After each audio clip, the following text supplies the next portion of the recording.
Good evening. Thank you. Welcome to the NYU School of Engineering, Tandon School of Engineering in the wonderful borough of Brooklyn. Welcome everyone, welcome one and all. Please say hello, raise your hand. Thank you. I'm Senator Montgomery, and this particular school is in my district, but we have a number of elected officials here, all of us here, to listen to you. But before we start the formal official program, I have one small thing that I would like to do, if you would indulge me for a minute. You know, when I have so many people in my district who are very, very, very special. And that's because they spend so many hours and so many years and so much time doing volunteer services for their community. And one of those people is here tonight, and I would like for you to join me in honoring her. Where is she? Where is Ronnie? She's outside. Oh, Ronnie Debbie.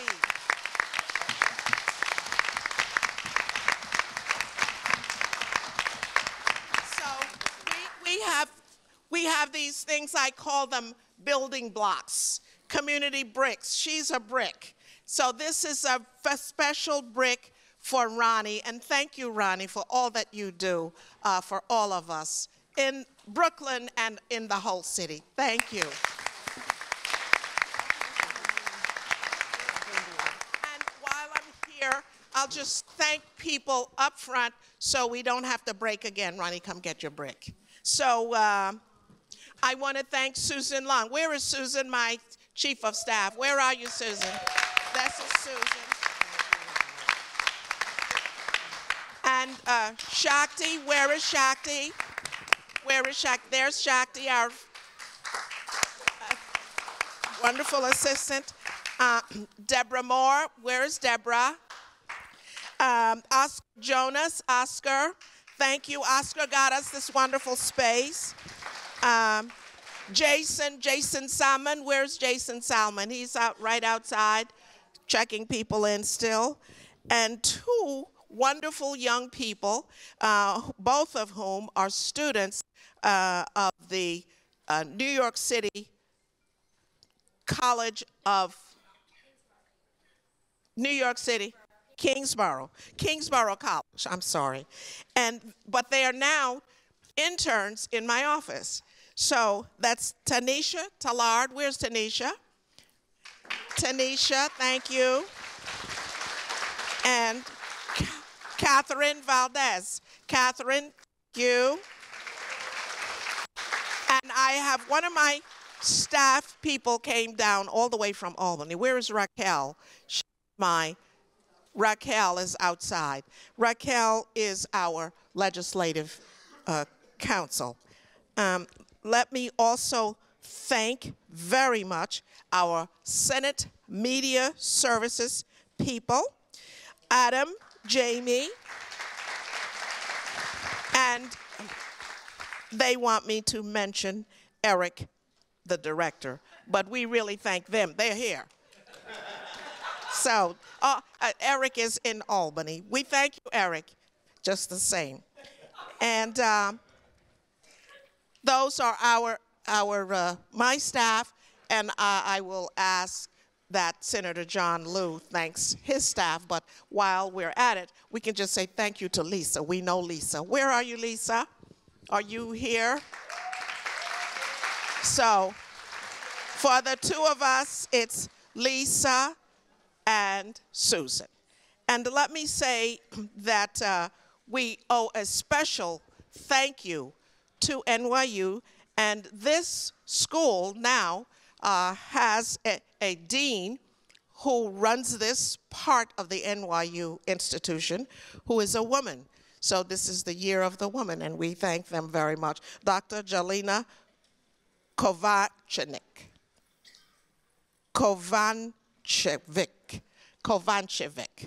Dr. Jelena, Let me just do that. Dr. Jelena, we thank you very much and congratulate you for this. The person who was responsible for getting us this space, Zellnor. Thank you, Zellnor. Jennifer, Jason, and Lenny's.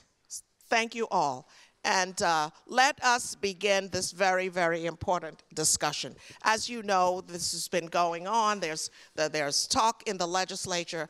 There's movement in the legislature around this issue. So we came, and I want to thank my colleague, Senator Liu, for making sure that we had an opportunity in our borough to speak to him around this issue. So you're here at our invitation, but we really want you to know that you're speaking to the chair of the New York State Senate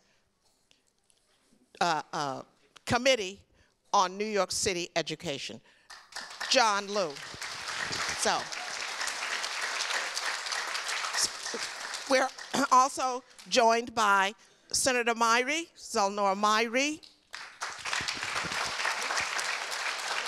We're also joined by Senator Persaud. We're also joined by Senator Kevin Parker. We're also joined by Assemblywoman Joanne Simon. We're also joined by Assemblymember Colton. And we're also joined by Senator Gounardes. So we're all here to listen to you, and I want to just invite Senator Liu to open our session up because he is going to be listening very, very carefully from each of you who are here to bring testimony. And thank you again for coming. Thank you very much, Senator. Thank you all your share. Thank you.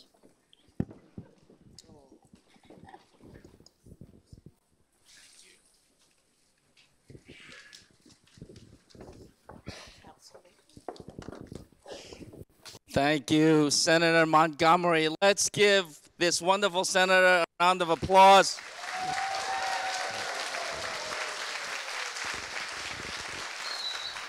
Our fantastic leader, Senator Andrea Stewart-Cousins, has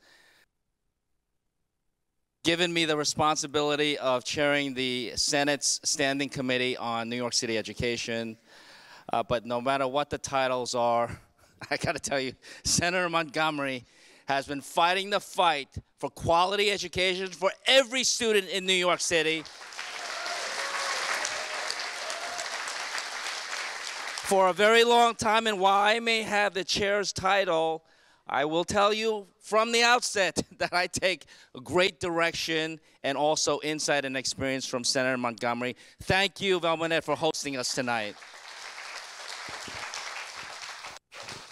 I want to thank all of our colleagues in the legislature and both houses for coming to say a few opening remarks. This is, as we announced, forum.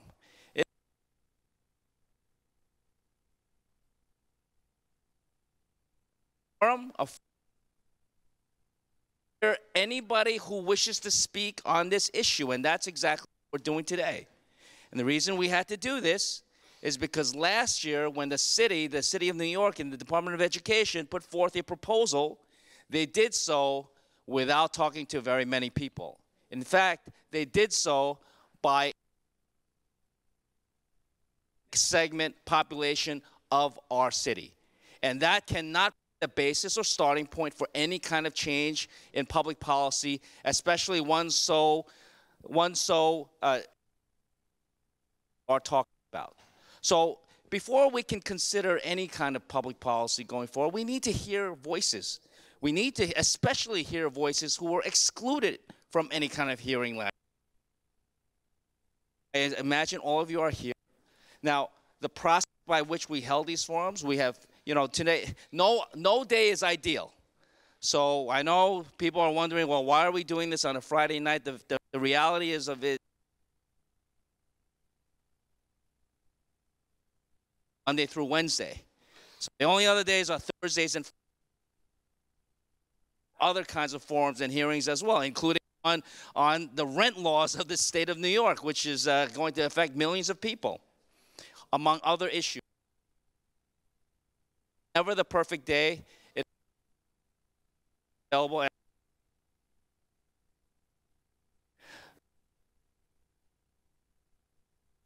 We did not target or give special invitations to anybody. All else found out.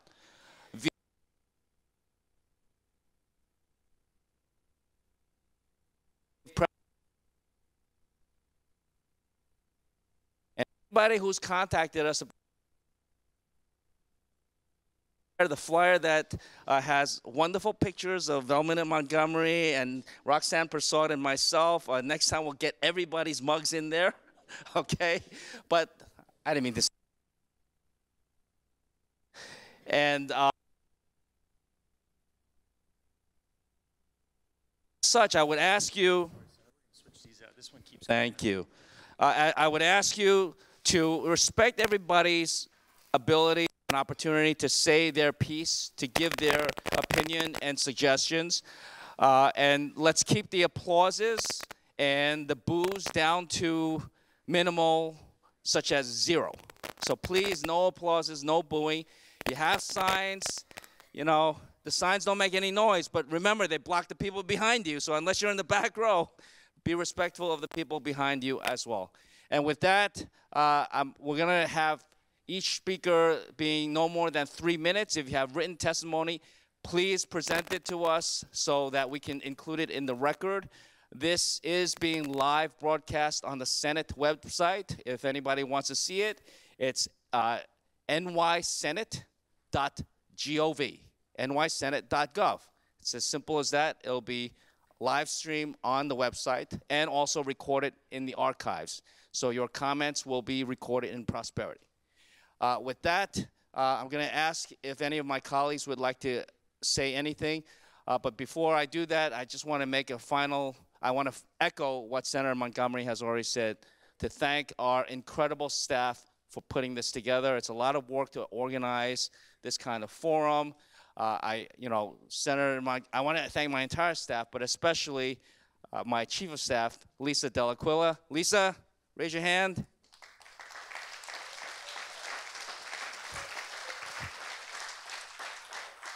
And as I mentioned to Senator Montgomery before, like this last month, every time I talk to Lisa, she's always talking about Susan Leung, who is the Chief of Staff for Senator Montgomery. So, Susan, thank you very much. I hope you'll give me my Chief of Staff back one of these days. With that, thank you very much for joining us. We're going to get this forum going. And would anybody like to? No. Okay, terrific. Well, then we're going to get started. And the first person is Ivan Khan. Ivan, come up. You'll get the podium here. The clock is right here for your 3 minutes. And following Ivan, we have Fiona Chen and Terry Ann Lawrence. Thank you so much. Good afternoon, everyone. My name is Dr. Ivan Khan. I'm a lifelong New York City public school student, a graduate of the Bronx High School of Science, and I also serve as the CEO of Consultorial, a supplemental education program with 11 locations serving the outer boroughs of New York City, primarily with low-income immigrants and minorities. For the past 5 years, our team has worked to increase the number of Black and Hispanic students at the specialized high schools through fully covered scholarships and community-based partnerships in North Brooklyn, Harlem, and throughout the outer boroughs of New York City. Firstly, I'd like to thank our dedicated Senate members for taking the time to engage our community that supports equity, achievement, and access in our beloved public schools. I'm speaking today to share some of the best practices that we've seen work for minority children from low-income neighborhoods to gain offers. Alan Arias recently wrote an eloquent op-ed in AM New York about our STEM partnership in North Brooklyn, and we couldn't be prouder of his work. The biggest factor helping our children was their early focus on grade-level proficiency. every spring since grade school. Right now, only 25%, a quarter of Black and Latinx children are grade level proficient in ELA and math in our beloved city. And if only 44% of Black and Latinx children are applying to the specialized high schools, we'll continue to only admit 10 to 11%. That's 1/4 times 4/10, that comes out to 1/10. That's a travesty, and improving grade level proficiency is our very first step for our city. In the late 80s, as a student in PS19 in Corona, I was placed in the top section IGC SP classes, along mostly with Black and Latinx children. And we all worked hard to stay in that group until the last report card every single June. That became our de facto GNT program, and it did not require a citywide exam for a 4-year-old. It was present in every single school, from Corona to Southeast Queens, all the way to middle school. Although these IGC and SP classes existed, the programs varied in effectiveness due to disparities in teacher training and lack of funding in Black and Latinx public schools. I spent my second grade at PS19 in Corona in a trailer next to the actual school, which eventually became a second school building, replacing the schoolyard due to the overcrowding in our working class neighborhoods. I went to middle school with smaller classes and better trained teachers. In fact, they made sure to have 3 accelerated groups, not just 1, creating an environment where a lot of us aspired to get into great high schools. During the Giuliani era, IGC and SP became wiped out in our Black and Latinx neighborhoods. Later, the Bloomberg administration made that problem worse by deciding to decentralize the accelerated programs due to all the disparities. Though the DOE had promised access to these scarce district-wide programs, they never provided the transportation or the bus services to facilitate the awareness for high-achieving, underrepresented Black and Latinx families. I support bringing back equitable funding for our schools, transporting and reporting by the DOE, and a complete revamp of the current GNT structure, which will emphasize Renzulli training for teachers and administrators in every single school. I personally oppose a centralized exam for a 4-year-old child that supports the same entry pathway, and I do support the same entry pathways of the 80s and 90s. I'd like to finally echo my support for the SHSAT, as it's been a vehicle for thousands of low-income minorities to get a great education in our city. I support the doubling of specialized high school seats to ensure that there is a different type of pathway for every single high-achieving learner. I thank you for your time and reiterate my support for the expansion of accelerated classes that flourished in the 80s and 90s, limiting class sizes, increasing culturally relevant education, and expanding the number of specialized high school seats and pathways. Thank you so much.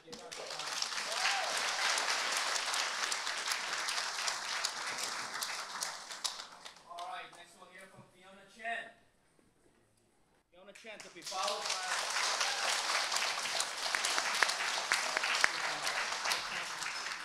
by Terry Ann Lawrence and Berlin Andol Blake.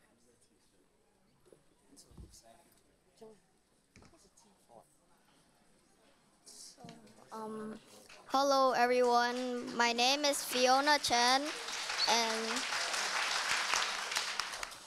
I am a 6th grader at IS 187. I am here today to show my support for the SHSAT.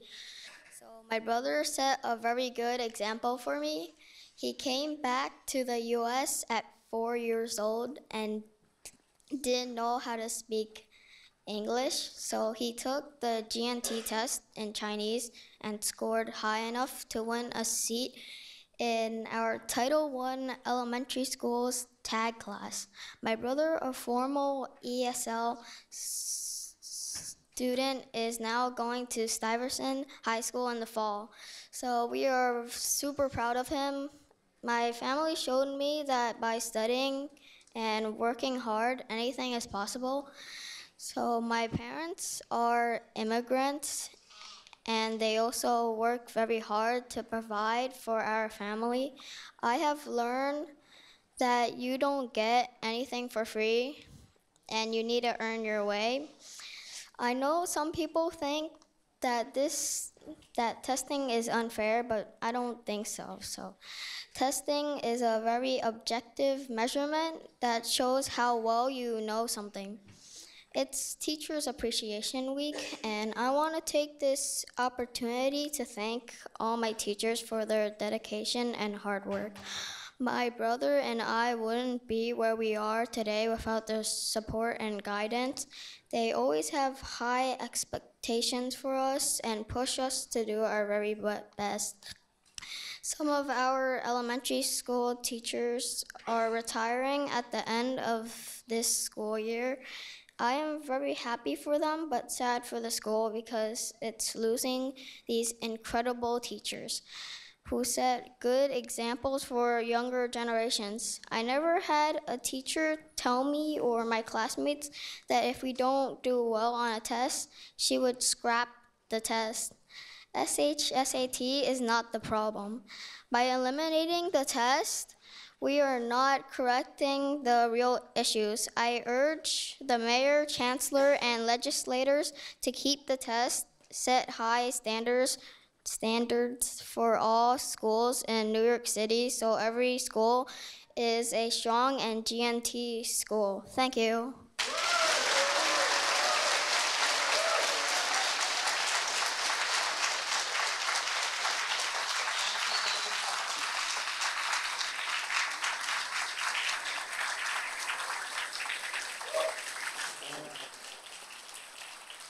Okay, all right. We're going to make an exception for Fiona with regard to the applause. But I want to note that Fiona is setting a really good example for us. She came in within her 3 minutes. Thank you, Fiona. Terry Ann Lawrence, to be followed by Berlin Andel Blake and Tabson Chowdhury. Okay. Good evening, everyone.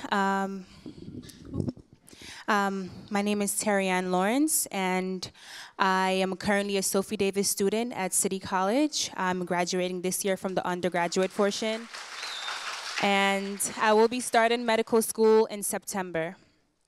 So I attended Benjamin Banneker Academy, and one thing that I want to highlight today is mentorship. I wouldn't be where I am today if it wasn't for my mentors. And sometimes you would see students and they have the talents, they have the capabilities, but they just need someone to sort of like water that seed of greatness within them and to help fertilize it. And that's what having a mentor did for me. I just want to give a beautiful shout out to the YWCA Brooklyn for my mentors there. And my mentor, Mr. Abney, Dr. Pernell, Mr. Perlman, and even Dr. Comrie. So I always knew that I was interested in medicine, and I said, you know what, this is what I'm interested in. I'm going to find someone to help me. And I was fortunate enough to find mentors. However, there are some students, they don't have mentors, and they need someone to sit down with, but they don't know where to look, they don't know where to find it. And so it would be amazing if more schools, if students have mentors, if there are more mentoring programs in certain high schools, that would be really helpful. I had to do a lot of searching outside of my school, looking for outside programs to help me, even with the college application process. My mentors at the YWCA Brooklyn helped me with the college application process, helped me to revise my essays and check to make sure that everything is in place when I was applying to different different colleges and things of that nature. So that is highly important. So that's the highlight of what I'm basically trying to bring to the table. A lot of times students, they feel as though they're not capable. They feel as though they are less than, and it's all about where the resources are going. Do they have access to certain resources? Do they know who to turn to? And if they don't have access to these things, then they will go on without being able to tap into their true purpose. And it's all about equity. It's all about equal distribution, and that is something that has brought me to where I am today, and so that is what I'm here to speak for. Thank you so much for listening.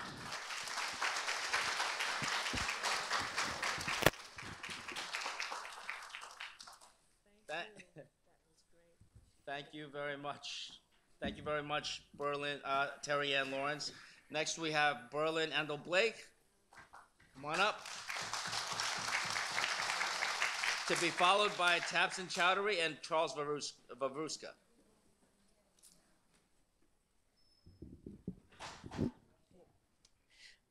Good evening, everyone. My name is Berlin Andel Blake. I am born and raised in Brooklyn, New York. I am currently a freshman at NYU Tandon, majoring in computer science. And above all, I am a proud alumni of Brooklyn Technical High School.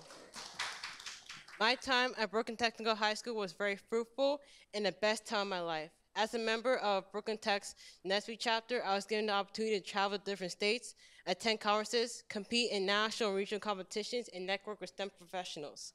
In my time at BTHS, I have interacted with so many amazing students and faculty members, won so many awards, attended outstanding events, performed my school's orchestra, and helped out my school community. And nowadays, I sit back and think about what would happen to me if I had never taken the SHSAT.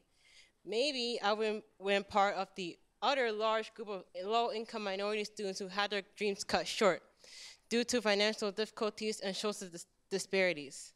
The SHSAT provides students from all backgrounds an equal opportunity to get accepted into one of New York City's finest schools. And most of the students who are taking these tests are low-income, high-achieving minority students who are going to be first gens. And even though I am a hardcore supporter in the SHSAT, I believe that there should be some changes to be made. Recently, I was making a web app that provides resources and guidelines to students who are taking the SHSAT, and I was shocked by the small amount of free in-person SHSAT prep courses. And I was even more shocked by the prices of these prep courses that's offered by popular tutoring programs such as Kaplan, Summa, and Princeton Review. The prices range from $800 to almost $1,200. Students who come from middle to upper class families have the ability to attend these top prep courses. But however, for students who come from low income households, they cannot attend these courses because $1,200 is equivalent to a month's worth of groceries or a month's worth of rent.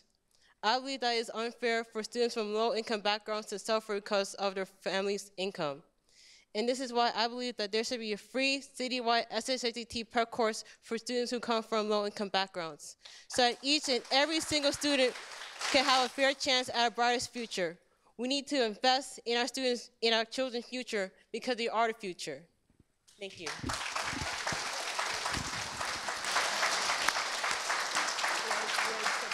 All right. Thank you very much, Berlin. Tamsin Chowdhury, to be followed by Charles Veruska and Leo Nee.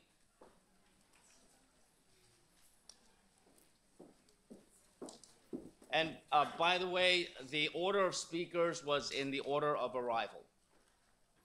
Tamsin, floor is yours. How you doing? I'm Tahsin Chowdhury. I've had the humble honor of serving as the president of the Stuyvesant Student Union. My parents immigrated to New York City from Bangladesh in the mid-90s, looking for better opportunities. My father has worked at a deli for over 3 decades, and my mother has delivered newspapers for over a decade. Now she's a home health aide. I've attended public school my entire life. Like many first-generation immigrants, my story is not too different from those of immigrants before me, whether they be from South America, West Africa, East Asia, the Caribbean, or the West Indies. As a first-generation immigrant, I absolutely support measures to increase diversity at the specialized high schools. The fact that only about 11% of Black and Hispanic students getting into specialized high schools is deeply tied to grade 3 to 8 proficiency. In 2018, Black and Hispanic students only comprised of 44% of applicants when proficiency levels are at 25% across New York City. Mathematically, one would expect about 11% of offers to go to Black and Hispanic students. We're failing our Black and Hispanic students long before the transition to high school. It's a systemic failure. One of the most discriminatory practices my community and I have ever experienced was when the mayor and chancellor attempted to pass legislation affecting the SHSAT with less than 2 weeks left in the session. Not a single Asian community leader was consulted. This isn't a political game, it's our children's education. Rather than consider the mayor's proposal as the only solution to the diversity problem, leaders in the Senate and the Assembly have the power to bring back accelerated programs we've phased out, like IGC, SP, and honors programs. I've yet to understand how failing 75% of our Black and Hispanic students across the city is acceptable. We have the ability to target students who are struggling, and we have the ability to support them, yet the DOE time and time again fails to do so. Corona, one of the largest hubs of the Latinx community in New York City, also happens to have some of the most overcrowded schools New York City has ever seen. Overcrowding means students sitting on radiators and in the hallways. It means having a gymnatorium, a combined cafeteria, gymnasium, and auditorium, shared between multiple schools squeezed into one building. It also means refusing to give our students an equitable opportunity. Everyone deserves the same opportunity I had. It's about time we expand the specialized high schools and create more pathways to high high-achieving schools while integrating from a much earlier age. Thank you for holding this hearing and allowing me to speak on behalf of Bangladeshi New Yorkers. I look forward to the rest of the commentary. Thank you.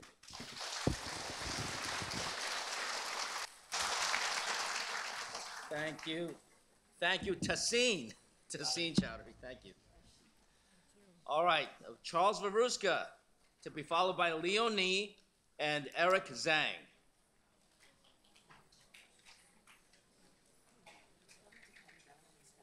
Hello, welcome.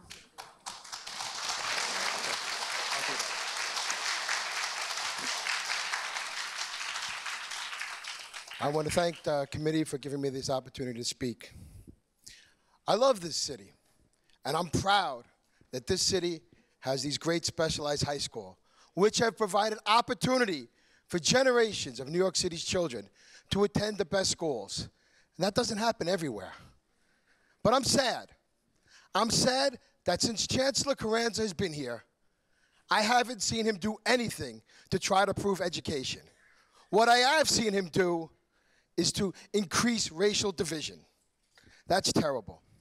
And when I look at his plan to get rid of the SHSAT, I see it as a cover-up for a failure in K-8 education.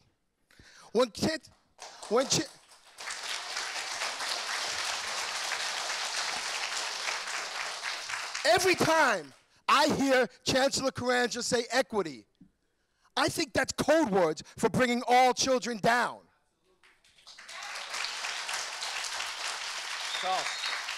We seen last week in the Mathgate scandal that parents are being perpetrated a fraud on our parents by giving them grades that are fraudulent.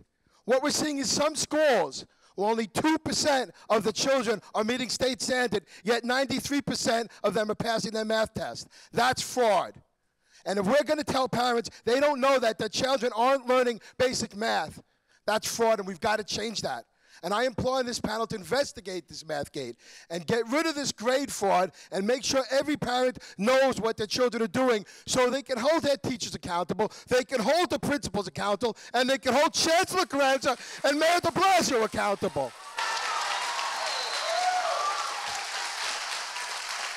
What is troubling is that instead of getting rid of the SHSAT, Chancellor Carranza wants to rely more on grades. But many of these grades are fraudulent.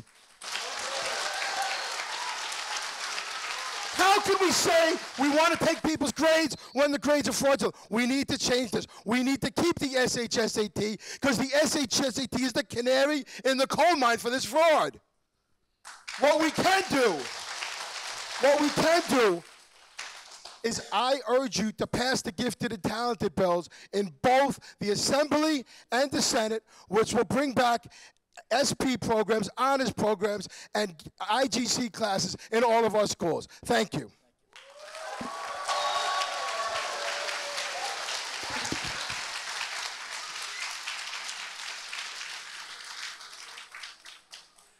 Mr. Veruska, where does your child attend school? Cooper Union. Okay. I think you've heard of it. Thank you. Yep.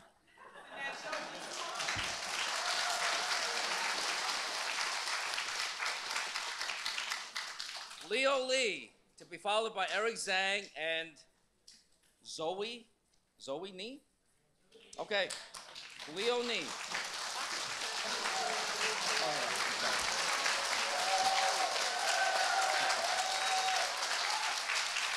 Thank you.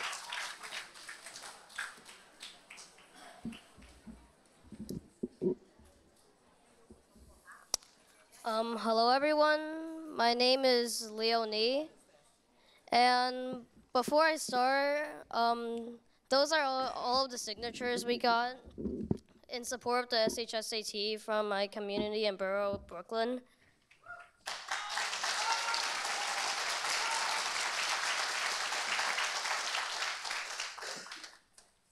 I'm currently also a student at IS 187. Actually, I'm in the same class as Fiona, and our school, on average, does pretty well on the SHSAT. But why does it do so well? It's because of skill, not because of skin. And the SHSAT judges only on pure skill and only skill. And now the DOE wants to induce a quota into it, which I think is racist. It doesn't fix any of our problems, but only makes more problems for us. Think of it like this. There are 1,000 different color sheeps that are testing against each other. Also, there's a group of people controlling the test called the NYC DOE. The top winners will get their chance at a better life for themselves. And the DOE sees that some colors of sheep are winning more than others. If they try to help the losing ones, yes, it will be hard, but it's what they're supposed to do. And instead, they decide to cancel the test and instead just put some of each animal into the winner's pile. And they're okay with that. But the sheep that had spent so much time and effort into achieving their goals but didn't win anyway will suffer. And even the sheep that luckily got picked as a winner were really just insulted, and their luck has only increased their pain. They will suffer as well because a quota does not fulfill the purpose of making the sheep better. And after that, with a different judge named Life, life is hard. Life is harsh, and most importantly, life will not give you free passes just because of your color. Life only chooses skill and not skin. So because of the villain of the story, the DOE, there's no happy ending for these innocent sheep.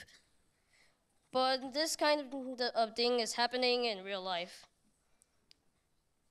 In 2014, the mayor allocated $150 million to improve 94 schools, and 3 years later, there were only 3 schools that made progress, so it is hard.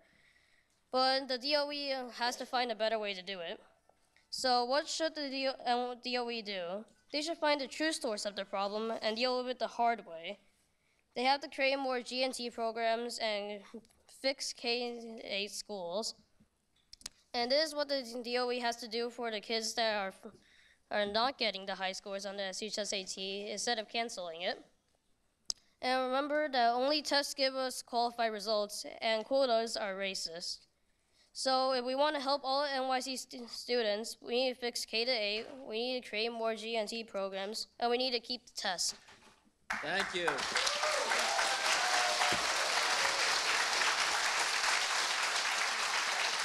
Thank you, Leo Nee. Thank you very much. The next person will be Eric Zhang, followed by Zoe Nee and Joanne Brown. Eric, come on up.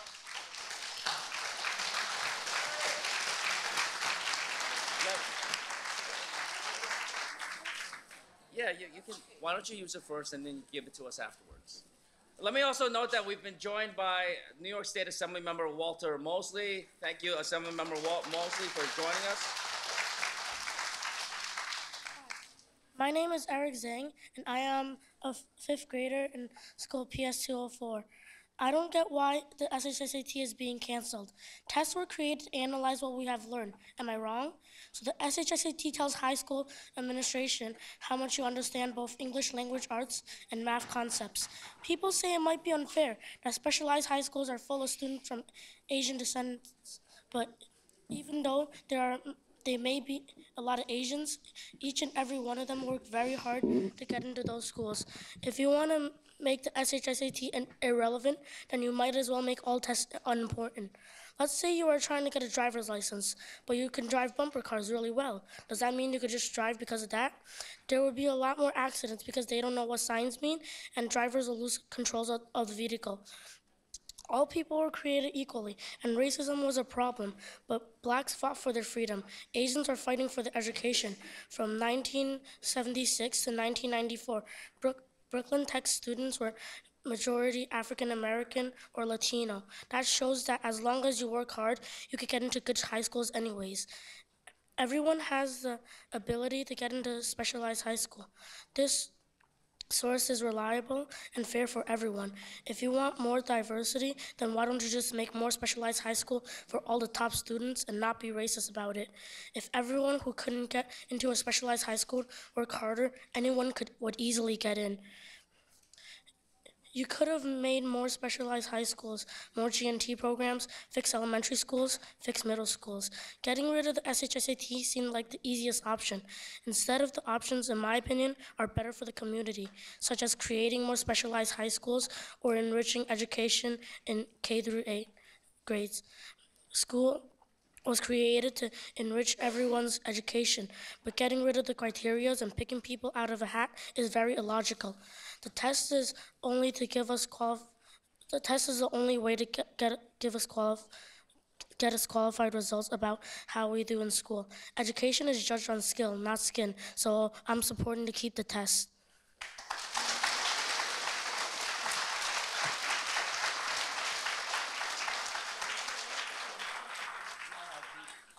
So we'll send this back to you. Okay? Thank you. E for penmanship. All right. Now, our next person is Zoe Nee, to be followed by Joanne Brown and Larry Carey. I want to ask you, if your name is called up, if you're on deck, please come down so we can, I want to make sure everybody has a chance to speak. So come down if you get called on deck. I'm going to ask if a couple of these people can, those two seats in the front row, you can relinquish. Okay? All right, come on down, Zoe Nee, to be followed by Joanne Brown and Larry Carey.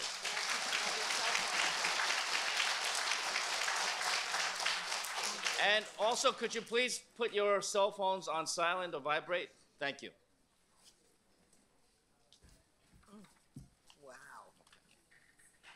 Hi, my name is Zoe Nee, and I am currently in elementary school at my senior year. Next year, I'm going to William McKinley Superintendent/Honors Program. As we all know, the Governor, Bill de Blasio, feels the need to discriminate children like me, take out the better education opportunity. The thing, or should I say test, that our governor is proposing to take away is the SHSAT. This test determines practically our future. Just as Justin Trudeau, Prime Minister of Canada, has once said, but in different terms, said, if you kill your enemies, you're wrong. It is basically the same scenario. If Bill de Blasio takes the test from us, it will kill our opportunity, which is wrong. And then he hands it to people who might not be prepared for the stress, and then might fall into depression or anxiety, or even worse, fail their classes and exams. He's not fixing any problem. He's just making more problems. Speaking about the test, it has a story. Like the story my father once told me about of the honest boy. Once upon a time, a king wanted to find an honest child to replace him as a king, since he was getting old. He gave the children of the country a seed. He said that whoever grew the most beautiful flower from his seed will be the next king. But what the kids didn't know was that the seed was cooked, and it couldn't be grown into a flower. Finally, an honest child passes the king's test. You can see that the test can detect the honesty and detect the real you. So this story proves to us that when you don't know what a test is about, it will detect your true capability with your smarts. So I'm not only here to speak about my own test, I'm also talking about others. Sure, you might say, well, what if they do succeed? Well, look at the hundreds of other students you're affecting. Look how much bright minds you might lose. It is about the future of Asian students, the future of NYC. Of course, others will say there's too much Asians in specialized high schools, but the way I see it is that they're all quite biased, because the test wasn't made for us. It was made for all kids who wanted to attend specialized high schools, and the people who mark the test most likely doesn't know anyone taking the test and wouldn't let them in because they know them. Like every other test, it is what it is. So for the test, it should be no different, and I see no point in canceling this test or changing anything about it, because it is like any other test. The test is not the problem. We need opportunity for all kids, not for the skin. So my point is to keep the test.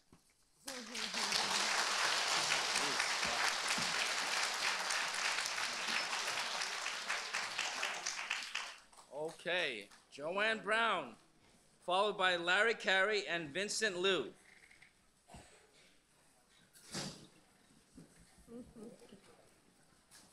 Good luck, Ms. Brown, following that. No problem. Good evening, everyone. Good evening. Can you hear me? Yes. Okay, thank you. I only came here to listen to what everybody else was talking about. Just take the mic out, because, yeah, please.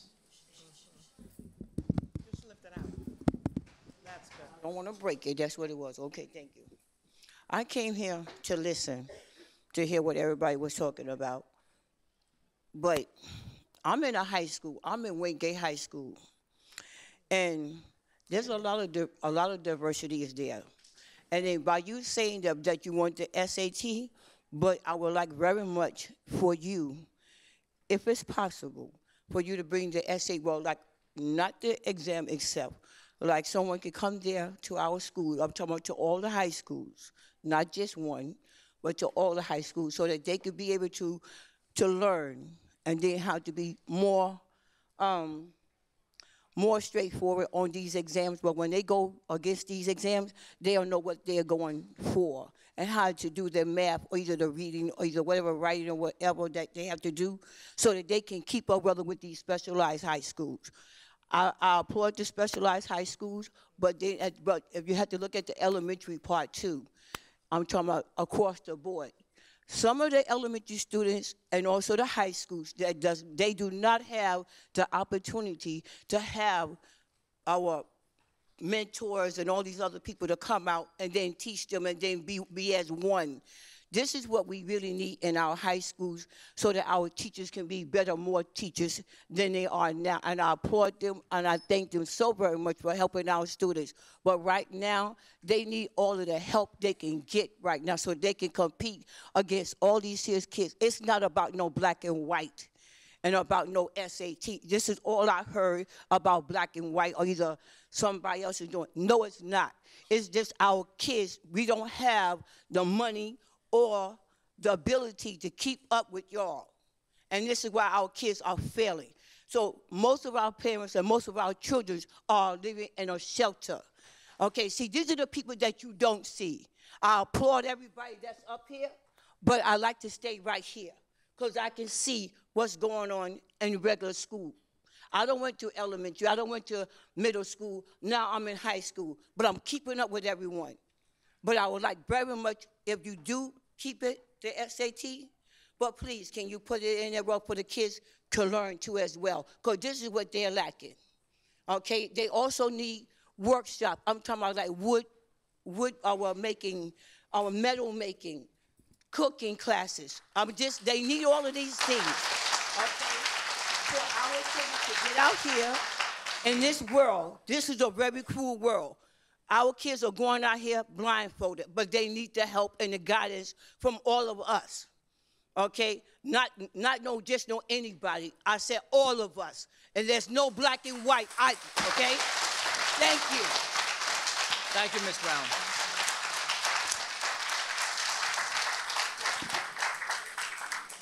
Thank you, Ms. Brown. Larry Carey is up next. On deck, Vincent Liu and Cloris Lee.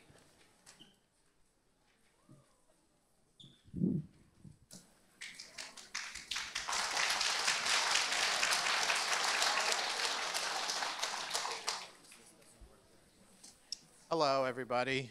Thank you for the opportunity. Go ahead, try. It's on? It's on. It's on. It's on. I can scream louder. I don't need the mic. Just talk there. Hello? Hello? Hello? Yes? Okay. Before I say anything, I want to congratulate an alum of Brooklyn Tech for his election. We applaud you.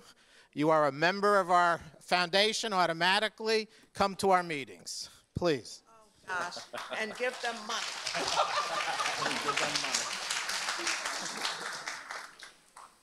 You know, this was advertised as a request to hear ideas about solving the problem. And we all know the problem is real and it's significant. And it's not an easy problem to solve. But there are some things which we have to respect in terms of the truth. If you go back in history, this is not ancient history to me, but for some people it might be. Brooklyn Tech in 1976, the majority of its student body was black and Latino. There were 2,014 black students at Brooklyn Tech in 1976. They all got in because of the test. And for nearly 20 years, a majority of our school was black and Latino. Today, that's not the case. Today, the school is predominantly Asian. It's changed. The question becomes why?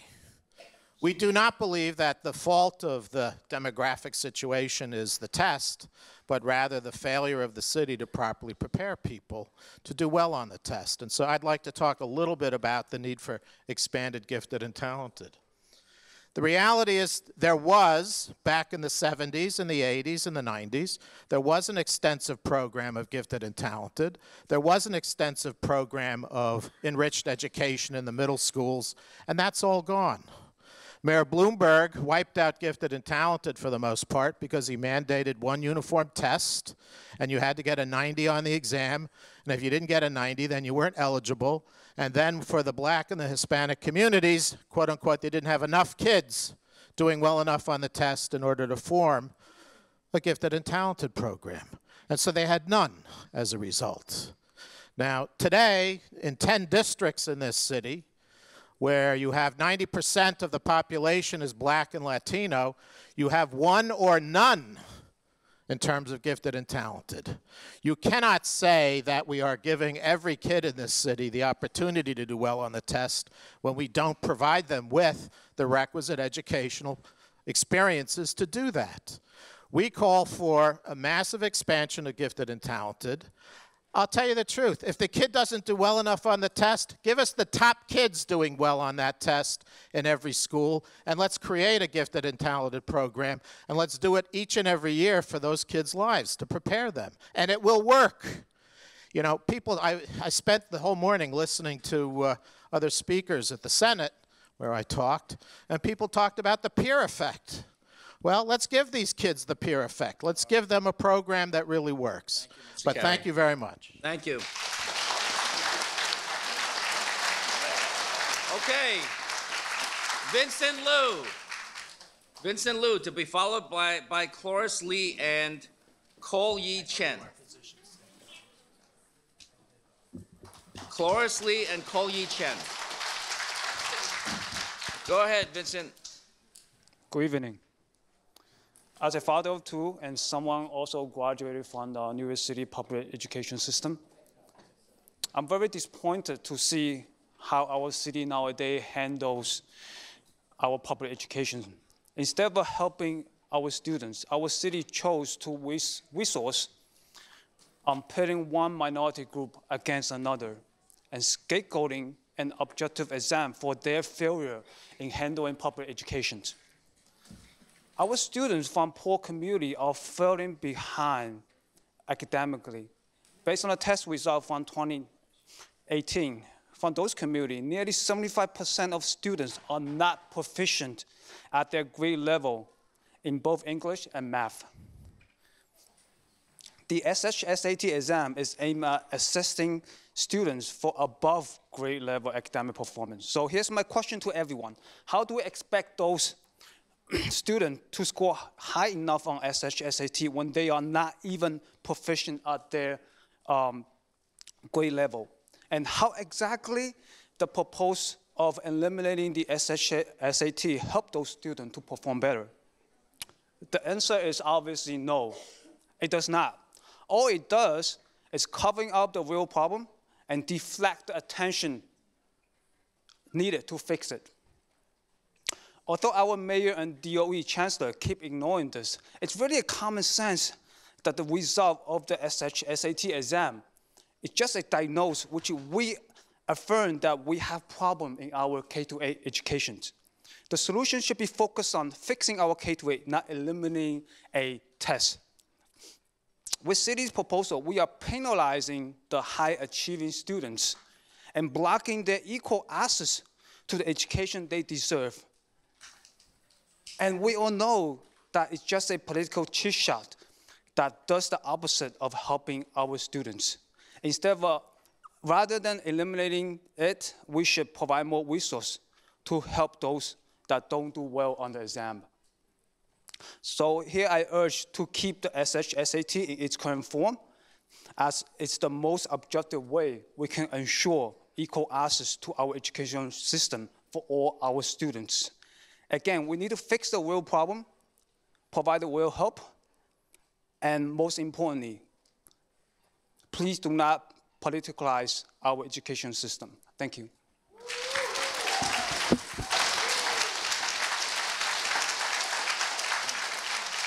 Thank you, Vincent.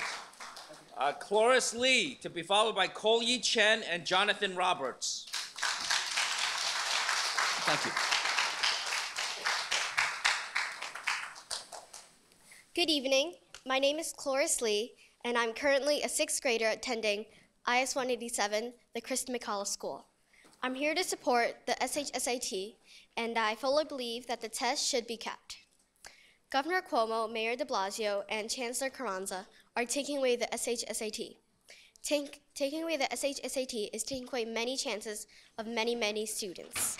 And everyone should have the chance to take it, no matter your race, no matter your color, no matter where you live, and no matter your looks. You just have to try. When I go to 8th grade in 2021, the SHSAT won't be there anymore. And I won't have the chance of getting into a specialized high school and a better high school, which means I will have a smaller chance of getting into a good college, and my chances of getting into a good, high-paid job will be even slimmer.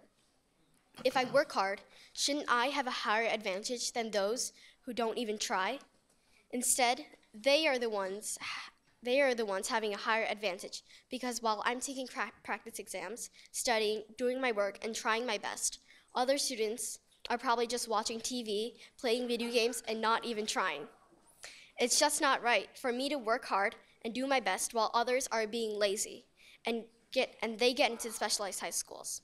Meanwhile, I have to go to a bad high school. It's not fair for me to do my best while others are just simply being lazy. The SHSAT can't be taken away because the government can't admit their own mistakes. Thank you. Thank you. Thank you. I want a couple of responses. I really feel very, very proud, and thank those parents who brought the children, the young people.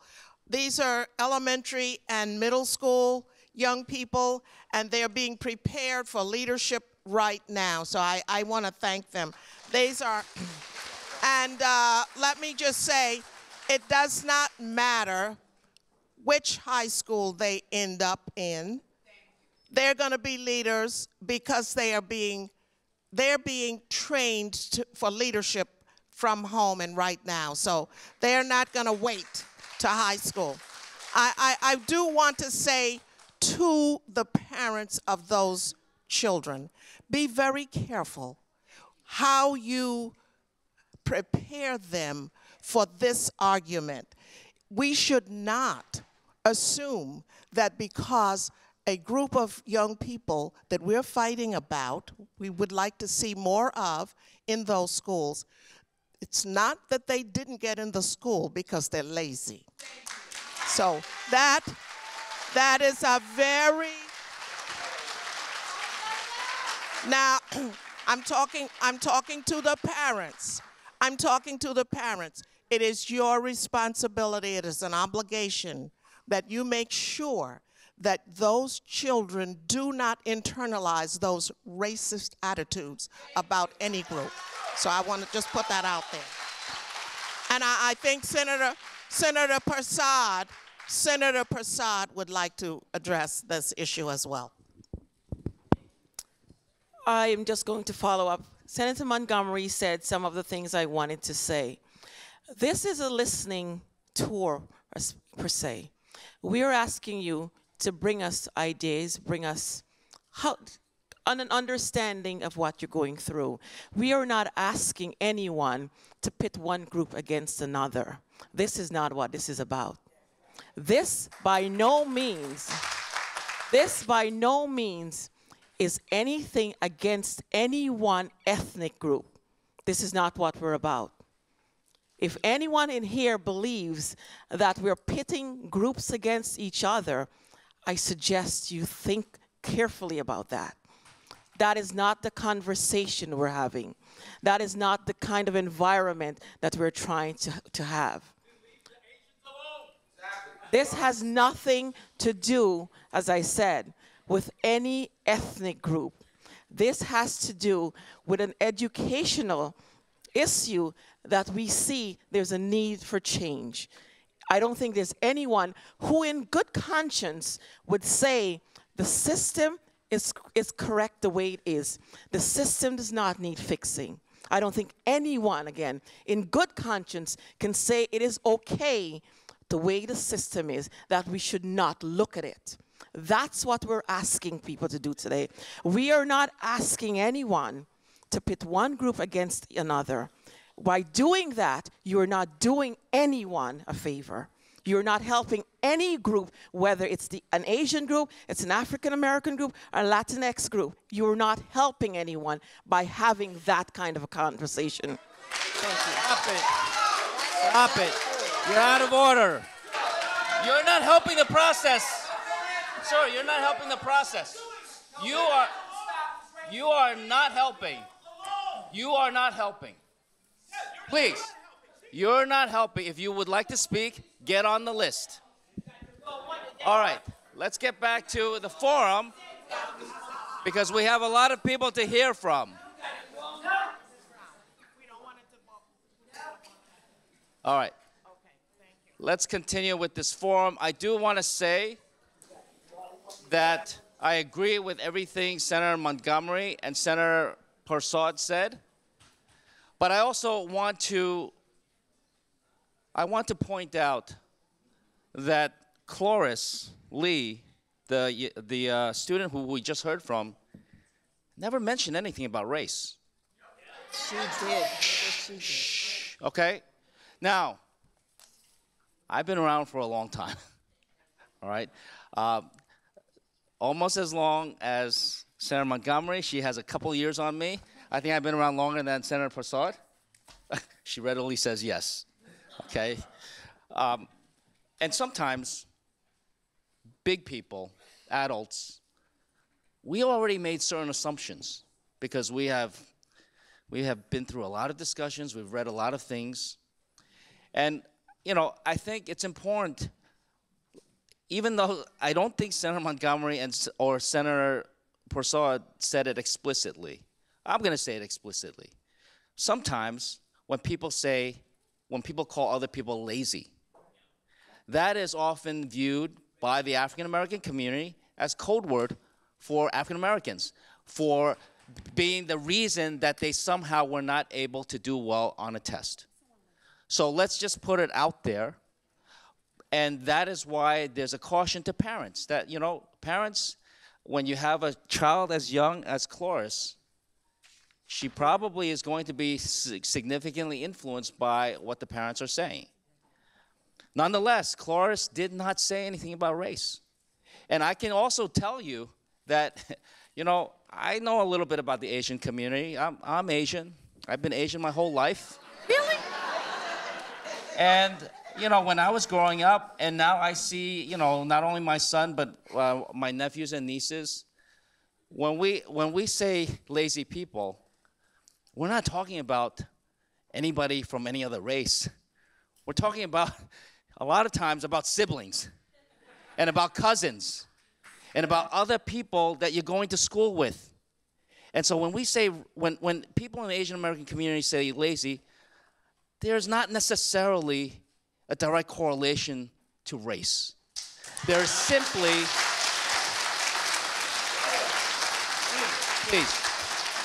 they're simply using an adjective that they learned in the English language, no more, no less. The people, the kids that they're comparing themselves against and the kids that they're being compared against are the kids that are closest to them, their family members, the students that they're going to school with. So in this discussion, and when I announced this set of this series of forums with Senator Montgomery and some of the other legislators here, we said that this issue has been too divisive.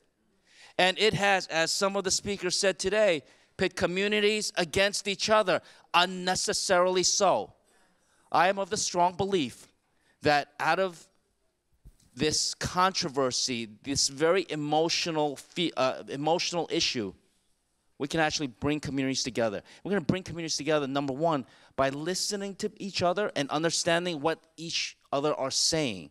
And then from that, figure out what changes, if necessary, should be enacted to bring our city, our state, and indeed our country forward. But we do so thoughtfully and open-mindedly, and let's listen to everything that everybody's saying carefully and not make assumptions about what they're saying. With that, please, no response, please, because I think the speakers are doing very well. It's the audience that's keeping us, getting us behind on the time. And we have about 60 speakers. So we want to hear from everybody. And you know, the people who signed up late, they are entitled to be heard also. So let's call up Ko-Yi Chen to be followed by Jonathan Roberts and John Kwok.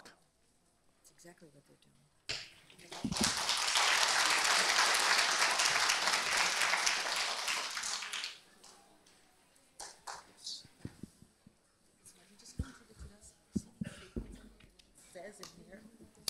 Hi, my name is Chloe Chen, and I'm currently a 6th grader at the IS 187 Krista McAuliffe School.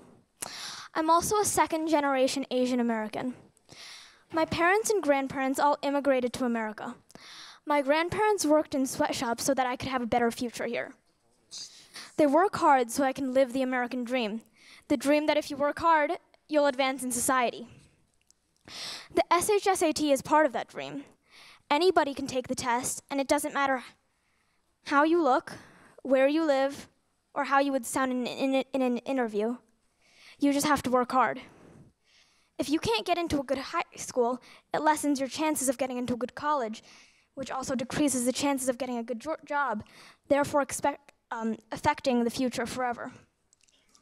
With the new plan that Mayor de Blasio proposed, the chances of a student at my school, Krista McAuliffe, getting into a specialized high school would be much slimmer than a student who goes to a school that may not be performing as well academically.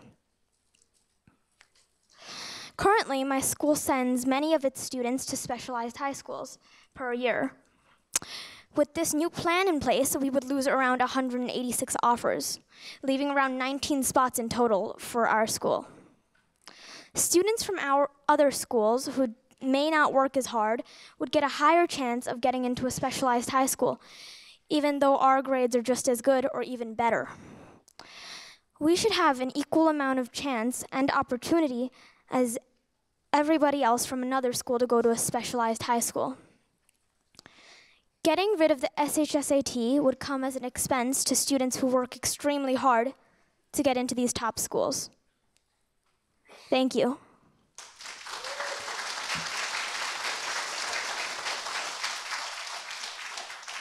Thank you, Ko-Yi. Jonathan Roberts is up. On deck, John Kwok and Martin Brooks. Thank you.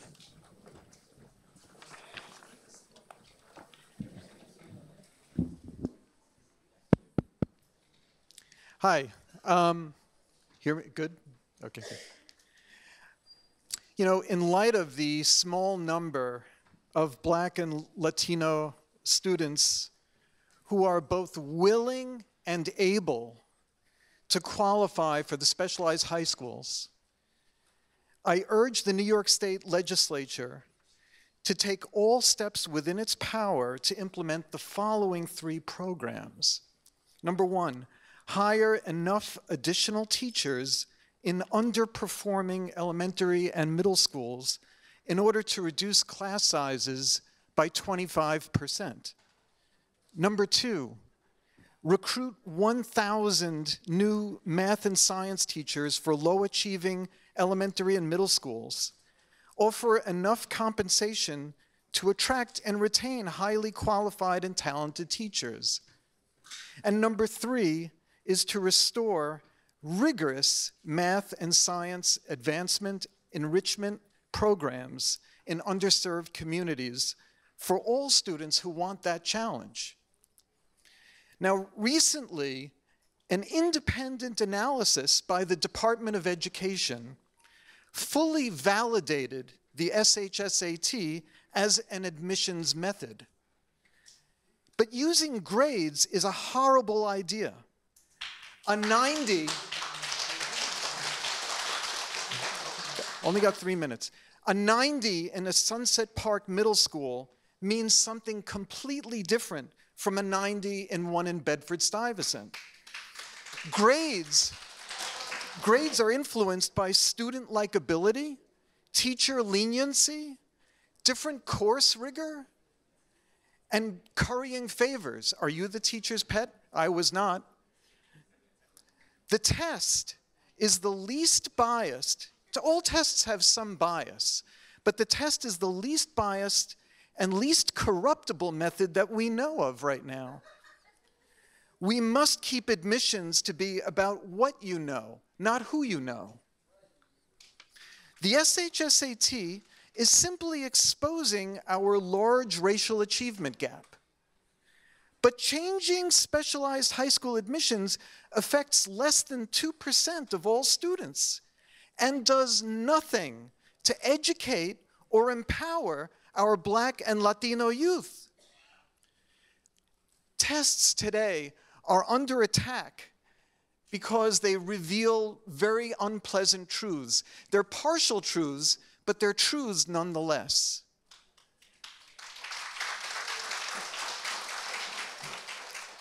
Papering over the diagnosis condemns future generations of Black and Latino youth to lives of unfulfilled potential. Thank you, Mr. Roberts. Thank you. John Kwok. On deck is Martin Brooks and Yatin Chu. Before I begin, I should note that earlier this morning, I sent Senator Lieu an extended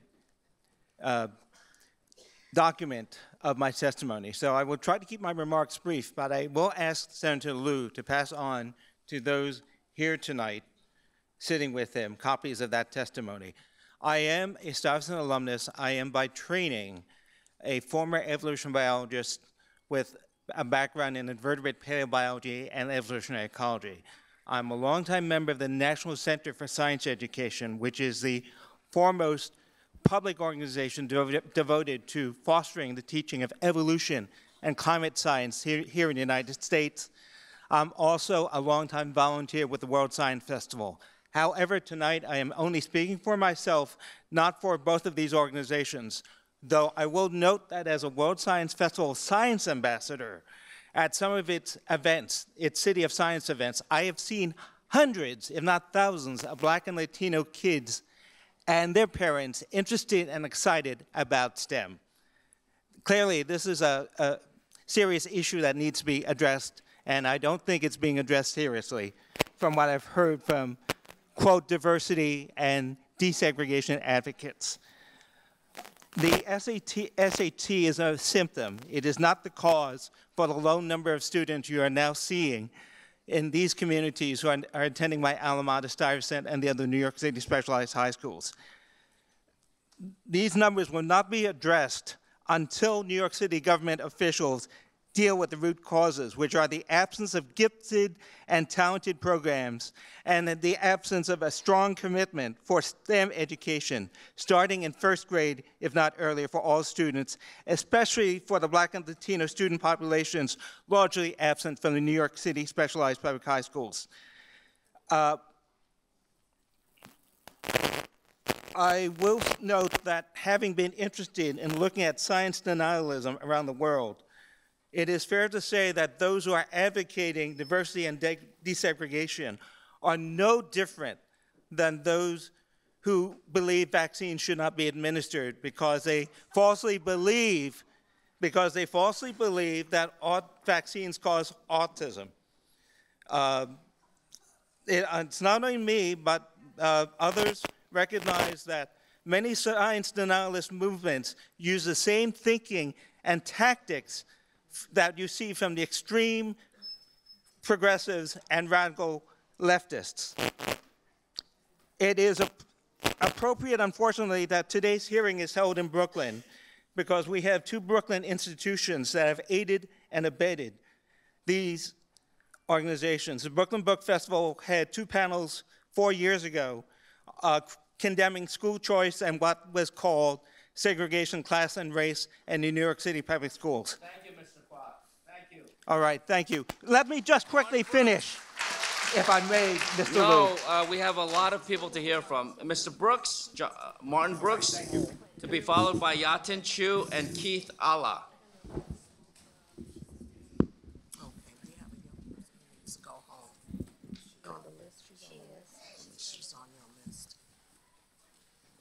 But she came really late. In my opinion, if the students can't do the math and don't have the reading comprehension skills, admitting them to the specialized schools is just setting them up for failure. It's completely nonsensical in spite of the worthy objective to create more diversity in these schools. The question that should really be asked is, why can't the top 10% of students in each school do well on the test? LaGuardia High School, the Performing Arts, gives potential students in its art, drama, dance, and music programs both an audition and a test assignment. I've never heard anyone say that if they didn't have enough diversity, that they should get rid of those tests. If you're not going to do it for drama, music, and art students, why would you do it for STEM programs?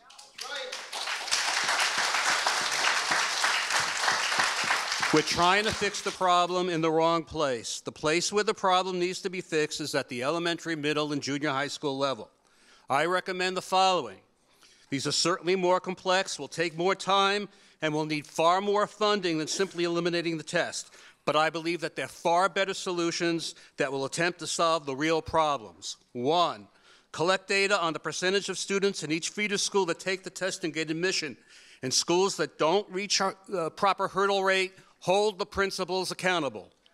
Yes. 2, start programs in every feeder school, especially those underrepresented in the specialized high schools, to prepare students for the test. 3, require every specialized high school to conduct outreach programs. I know some are doing it already, but they need to be increased, with specific goals for the number of schools they visit and the number of students they meet with. 4, create at least one magnet middle or junior high school feeder school in each borough, which is administered by the specialized high schools with admission by lottery. 5, if space permits, open a small feeder school within each specialized high school, also with admission by lottery. Create a practice SHSAT, and obviously improve the quality of education at the middle and junior high school level. I really don't understand why we're trying to destroy the high schools that work so well instead of trying to fix the high schools that don't. In my opinion, eliminating the SHSAT will destroy the specialized high schools because they will have to lower their standards in order to remediate the students. And then they will be no different than the rest of the high schools. And there's one more issue. Let's say action is taken and a far greater number of students qualify for these schools. That'll actually make it harder to get in. So in addition to everything else, we need to create more specialized high schools. Personally, I'd like to see the High School of Artificial Intelligence and Robotics, the High School of Information Technology, the High School of Advanced Business Processes, and the High School of Media Studies for starters. One of my high school history teachers always wanted to see Brooklyn Cultural High School. There's a fundamental misconception that a student who doesn't do well on the test but has good grades can succeed at a specialized high school. Thank you, it's Mr. quote unquote, Brooks. let me just finish the sentence, a better school. Thank you. All right. Thank you very much.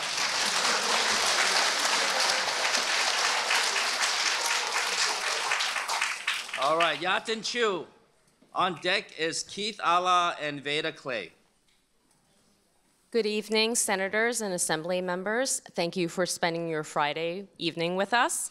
My name is Yatin Chu. I'm a parent of 2 public school children and a Bronx Science alumnus.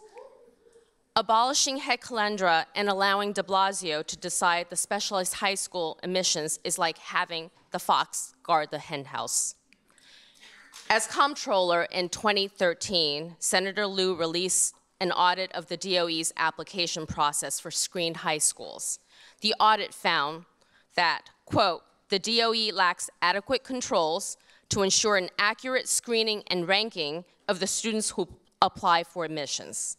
As a result of these weaknesses, the possibility of inappropriate manipulation of student rankings, favoritism, or fraud is not being adequately controlled, end quote.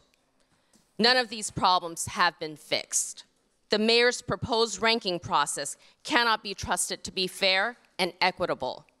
We cannot let him extend this to the specialized high school admissions. Don't believe the fake news discrediting the SHSAT. The test was proven to be predictive of academic performance in high schools in a study commissioned by the DOE. But de Blasio didn't like the results and covered up for 5 years. Notably,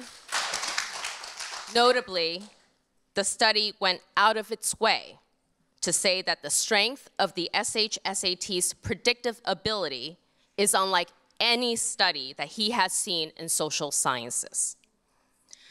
Just as LaGuardia uses auditions to assess talent for performing arts, the SHSAT is an audition for STEM talent. Should the mayor put an end to auditions for LaGuardia and simply offer seats to the top 7% of students? I believe Jumaane Williams echoed the same sentiment earlier today. As others have noted, why isn't the mayor replicating the feeder schools so that more schools can prepare well for this test? Instead, he chose to penalize these schools. Furthermore, his plan marginalizes families that chose non-public middle schools because their public school options were so bad. Just 2% of these students will win a lottery spot at the specialized high school. Last and most important, instead of giving all 8th graders the opportunity, the mayor's proposal shuts out 93% of them at the outset. This is not equity. This is a quota. In conclusion, the SHSAT has been scientifically proven to be the single most objective, predictive, and equitable admission standard. It provides 100% of NYC students the opportunity to high-caliber STEM education and must remain as the sole criterion of admissions to the specialized high schools. Thank you very much.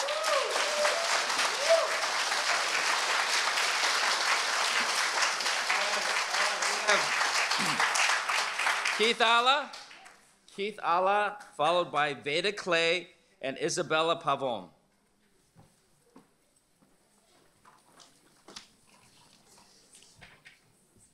Hello, my name is Keith from Dreams Youth Build.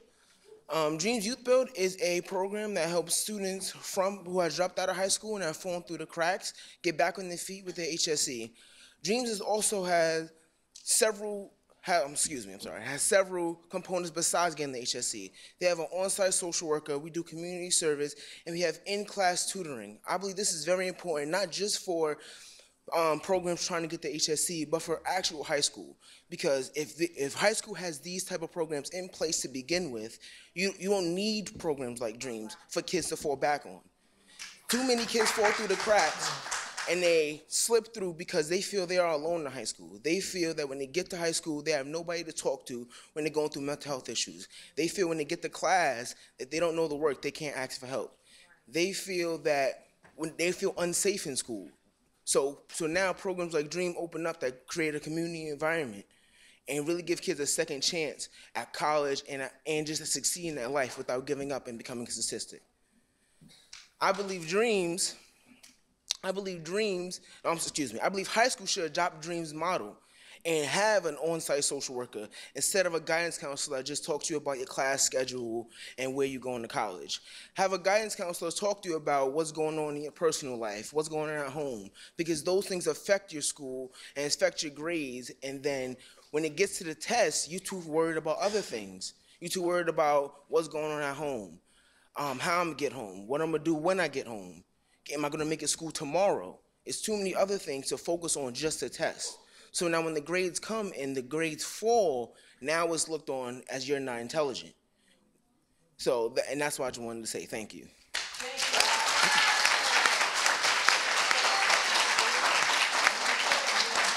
Thank you. Thank you, Keith Alla. Next is Veda Clay, to be followed by Isabella Pavone and Terry Ann Lawrence. Come on down if you guys are here. Hello, hi, my name is Jada Clay. I'm sorry, I'm going to be reading off my phone. Yeah, okay. It's okay. I'm a student at Dreams Youth Boat. I've been attending Dreams for about 4 months. Before Dreams, I struggled in school and didn't feel like I was receiving support I truly needed to be successful in a traditional schooling system. My high school lacked materials and opportunities for me to properly be educated as well as graduate on time. The lack of support made me feel uncomfortable in the setting, and I was told I desperately needed in order to achieve my goals and dreams. Also, coming from a single-parent household, I found myself working so hard I found myself working so I could provide for myself and a household, and for my household at a young age. Life happens when I didn't take the traditional, life happens. I didn't take the traditional path for schooling, but I'm doing everything in my power to get the education I know I need and deserve. Alternative school programs are needed for students like myself. They are made to provide education and support those who are not going down the traditional path. I'm happy to attend Dreams because I found my second family.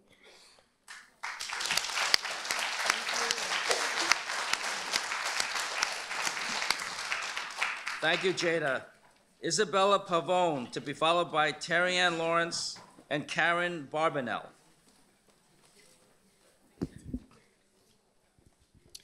Good evening, everyone. First, I just wanted to say a thank you to the New York State Senate and the Assembly members who are here today to discuss an important issue, education equity and New York City education. I'm a high school senior, and 3 months ago, there were only 788 future graduates from my class. Presently, there are now only 800 students who are set to graduate in 2019. These numbers may have increased by a small amount. However, my actual size class is nearly 1,000 students. With the 200 students who aren't graduating, I wondered if they did have access and were provided with more college counselors and advisors, if they would be graduating with me and my fellow classmates next month.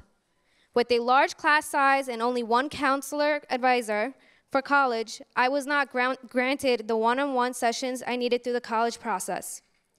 I was forced to go outside my school to look for programs that can help guide me through these rigorous processes. I was thankful and able to find the programs, such as YWCA Brooklyn, to help me in applying to colleges and preparation for college by tutoring for the SAT. Continuing education after high school is extremely important. And with teachers telling me constantly expressing the importance of gaining a higher education, we want to continue after high school to graduate with the degree in bachelor's and even in master's. But how can we have a solid opportunity in attending college if we are only being provided with the bare minimum in help with just one college advisor? We need an equal opportunity for all, and I am not receiving that opportunity at my school. Thank you once again.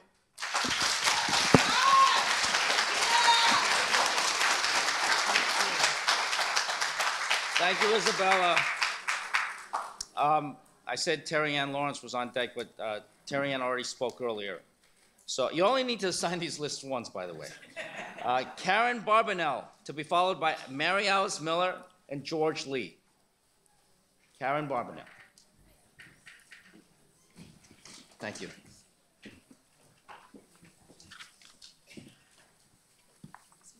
So I'm the parent of grads of Stuyvesant, and I have another child in another test in high school. I wouldn't have gotten into these schools, just so you know.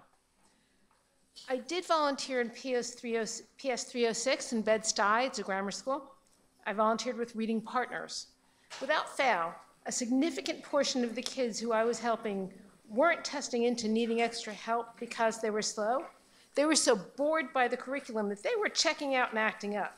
I recognized it immediately because my kids behaved the exact same way.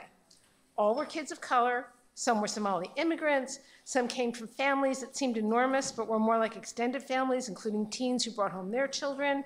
Some were more traditional families. All of these kids were so smart. Some were gifted to boot, and being gifted and being smart are a bit different. None were being appropriately educated by their school. Why are these children not being recognized as deserving of gifted and talented programs?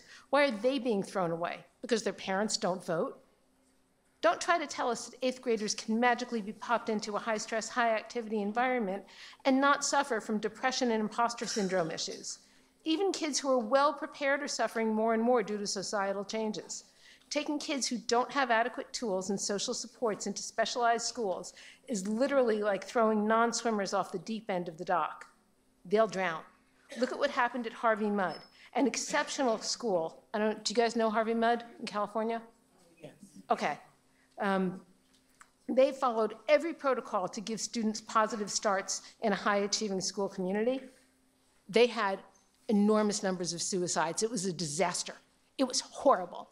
And the woman who runs that school spoke on NPR. She spoke all over. I strongly encourage every parent to listen to that. So this is the risk you're taking with society's children, with our children. It's a kind of cruelty that boggles the mind of every caring person.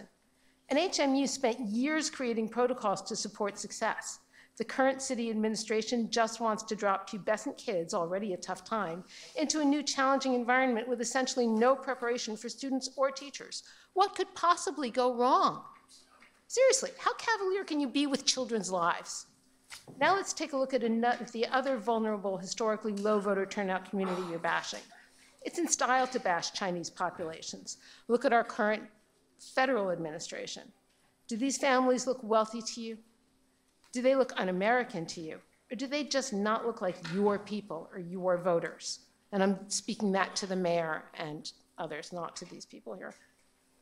Our current schools chancellor has bragged more than once that he couldn't pass geometry, which is 10th grade math. He recently walked out on the male African-American New York State Teacher of the Year during that teacher's speech. I don't see a single parent in this room who would let their child get away with spewing such garbage or behaving so rudely. There isn't a single union construction job available to someone who couldn't pass that high school test. And nowhere in society should such dismissiveness of someone's achievements be acceptable behavior. Thank you, Ms. Barbanel. Thank you very much. And we have your written testimony. Okay, Mary Alice, I gave you a heads up, but you may not have known. So you want to go now or you want to go next?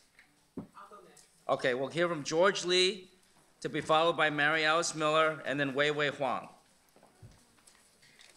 Please.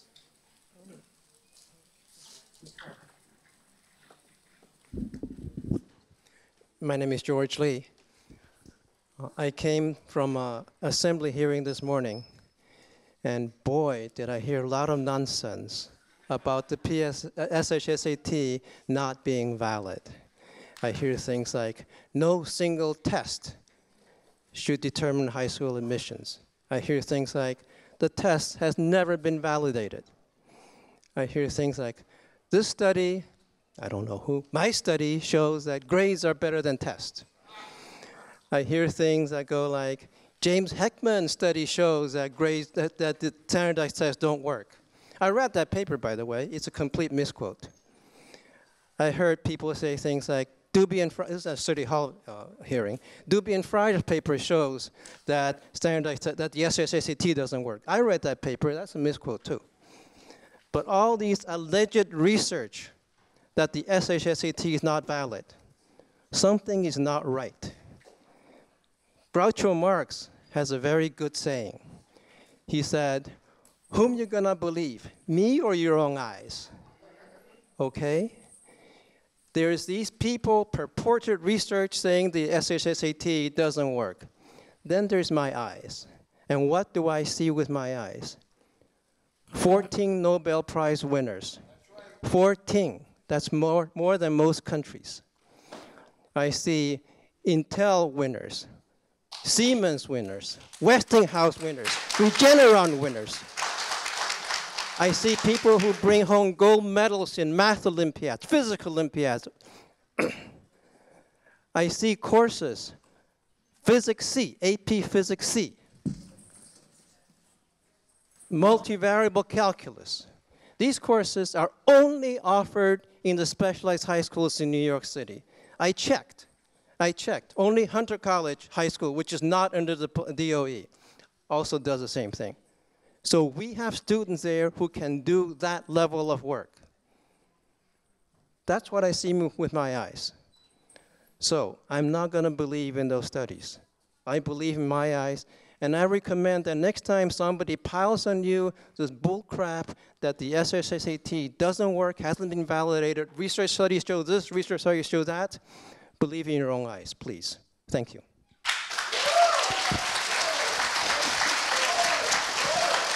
Thank you. All right. Mary Alice, do you want to just take the mic down there? Want to just take the mic down there? Okay. Yeah. Here, there, take this.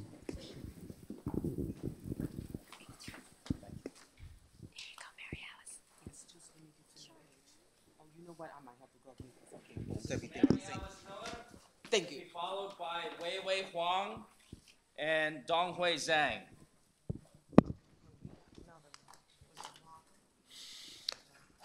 Okay, I'm going to say something that I have not heard anybody else say at the hearings, and maybe it's because they're too polite to say it, but I don't care about being polite.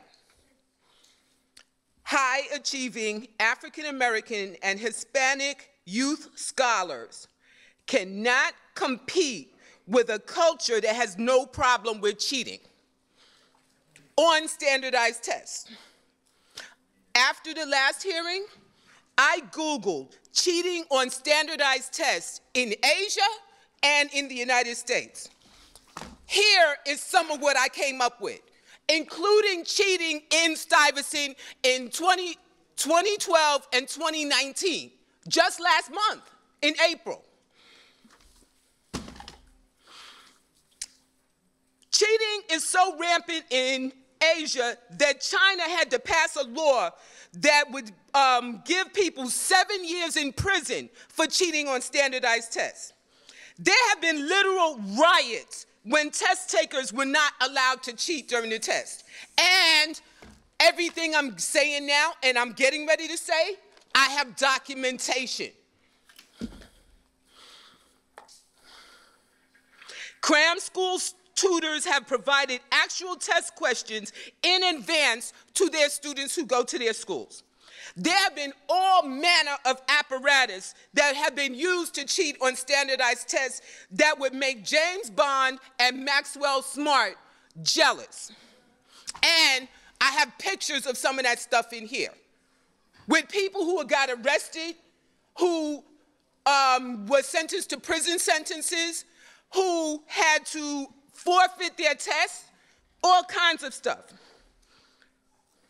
Some of the newer immigrants who have come here after I went to Stuyvesant in the 70s and my sisters went to Stuyvesant, so behind me, have come with that cultural milieu of cheating on standardized tests. Let's tell the truth. Look it up yourself.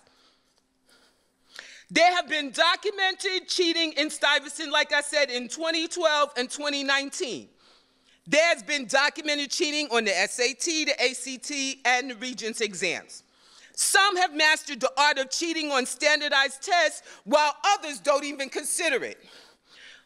Obviously, the standardized tests can be gamed. Standardized tests do not measure the entirety of a student's intelligence or capability to master challenging material. This is the reason why increasing numbers of colleges are not using standardized tests in their admissions criteria.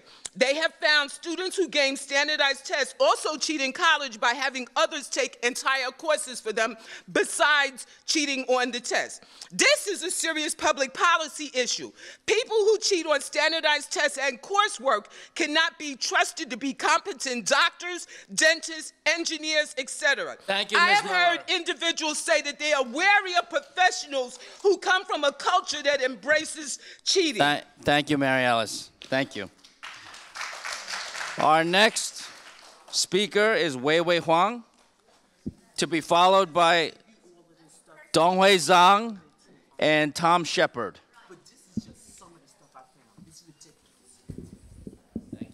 Take a look. Thank you, senators, for giving us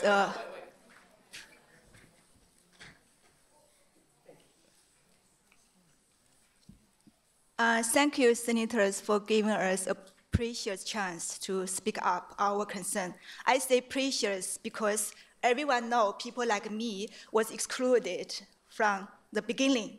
And as you said, people like me, like us, are also New Yorkers.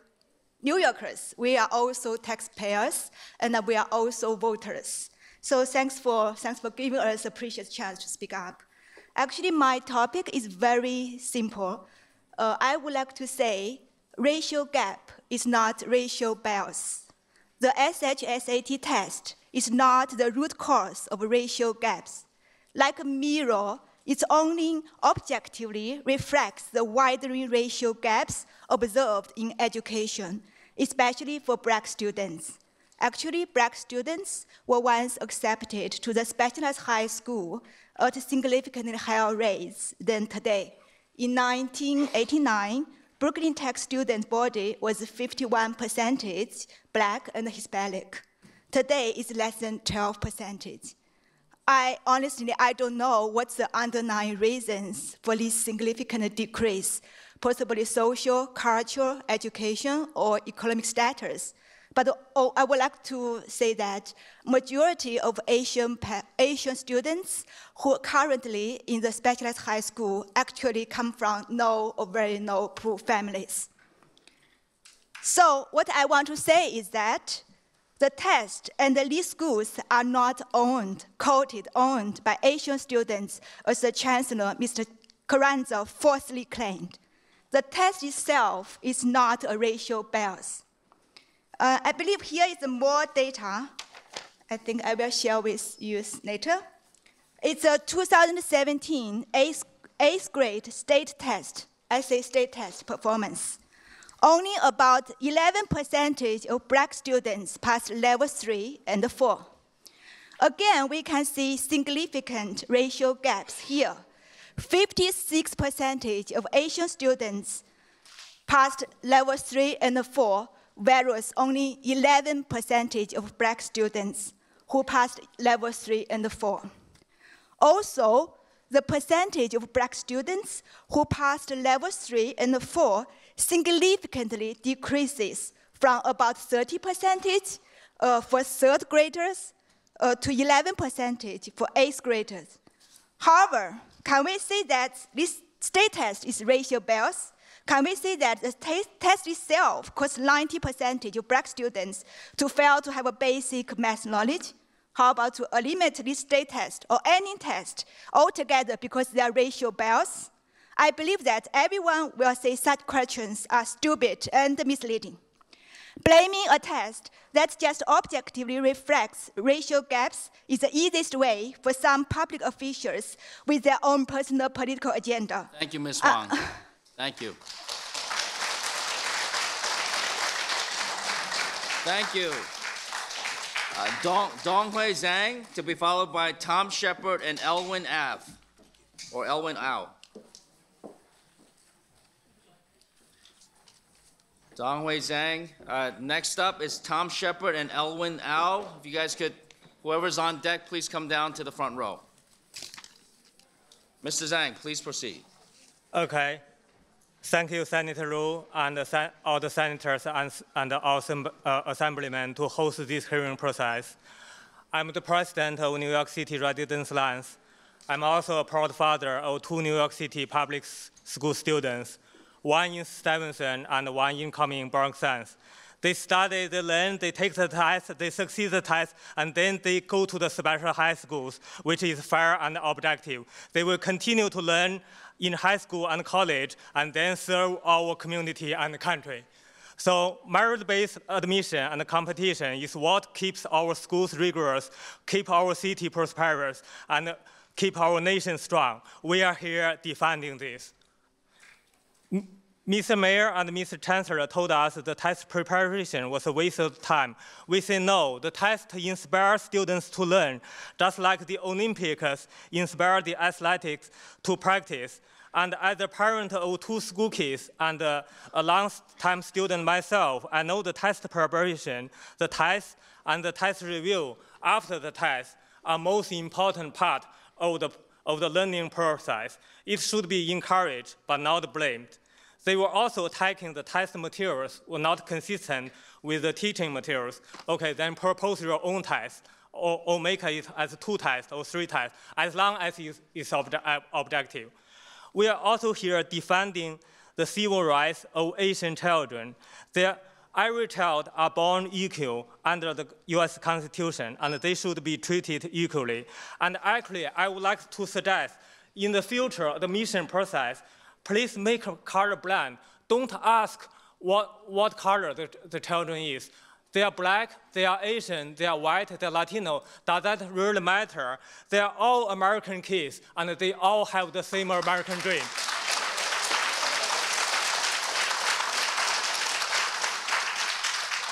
The mayor and the chancellor say Asian families have economic advantage to take the prep class. I say no. 70% of the Asian students in Stuyvesant High School receive free lunch program, and they are from low-income families. Their income is not much more than the unemployment benefits. The only reason that the Asians can succeed is because the family care about education. They invest all their money, the time, and the attention to the kids' learning, and that's how they succeed. And that's something should be encouraged, should be awarded, should be modeled, but not penalized. The mayor and the chancellor were disgustingly discriminating the Asian kids by thinking there were too many of them in the specialist high schools and want to limit their enrollment. That's simply racism and cannot be tolerated in the 21st century. Thank you, Mr. Zhang. Thank you. Thank you. All right, Tom Shepard, followed by Elwin Au and Yan Yu.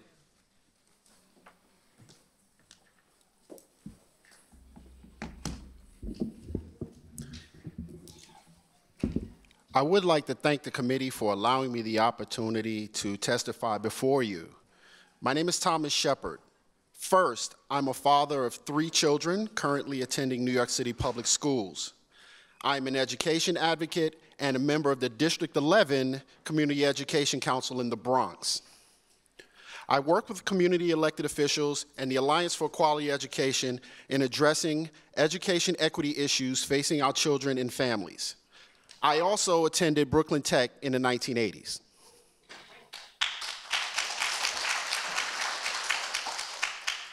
So I have a long statement here, but I'm just gonna kind of deviate from this a little bit. People, we really have to be careful about the message we're sending. All right, I've been sitting here all night and my blood has been boiling because we've been using code words, we've been going after each other, and it's completely inappropriate.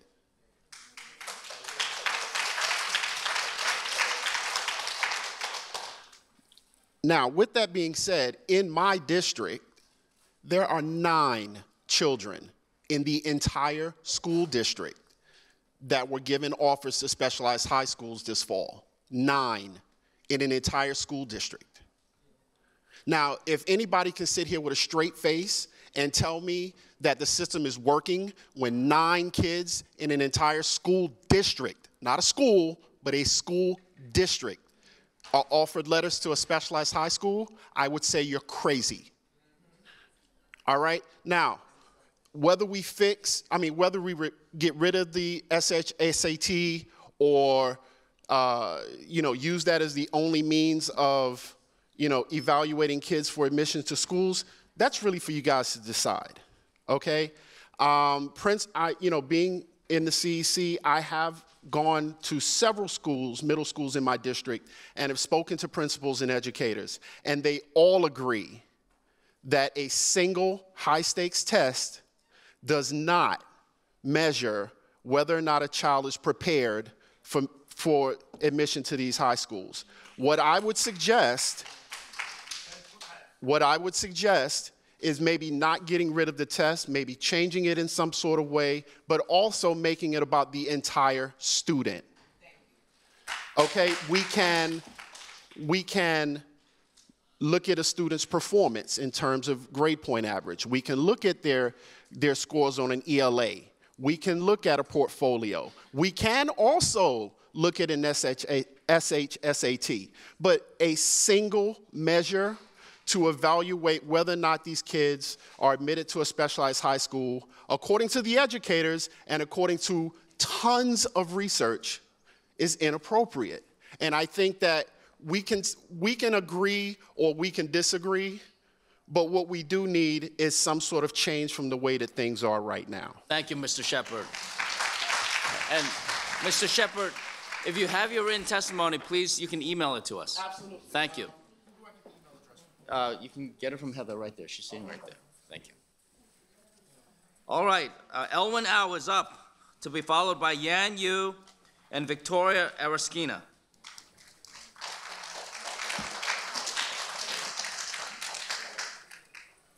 Young people.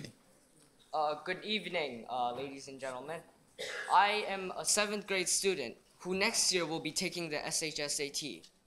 Unless they take it away from the one chance I may have to get into a proper high school.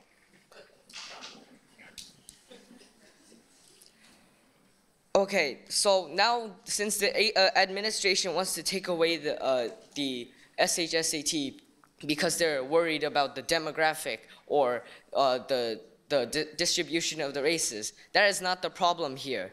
Because we can't set a quota for something that people can't control.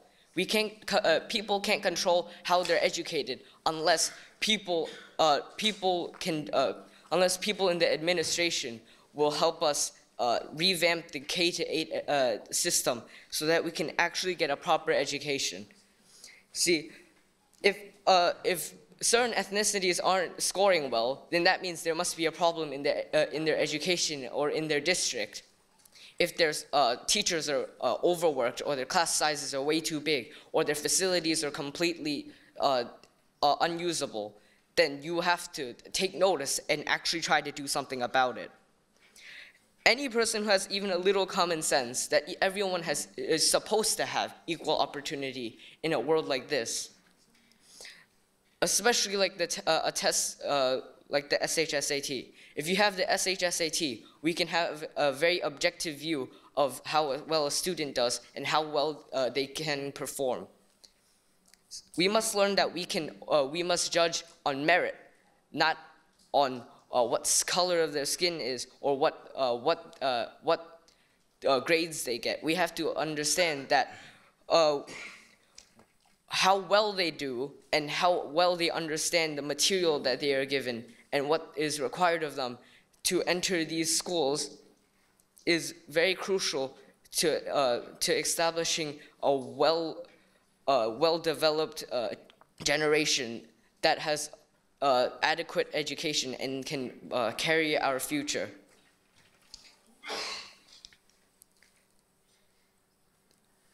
We can't deny that people are disadvantaged in some ways, but that doesn't mean that everyone either has an advantage or a disadvantage. See, not everyone has resources on hand, and we have to fix that by providing better resources in our schools. See, when the DOE, when our chancellor is announcing that the SHSAT, that they're considering removing the SHSAT, I had to wonder, why am I studying so hard? I'm in 7th grade. I've worked almost my entire life trying to get myself ready. And I can't, probably most of the people here won't understand my anguish if someone takes away the SHSAT just before I'm about to take it. Thank you, Elwin. Thank you very much.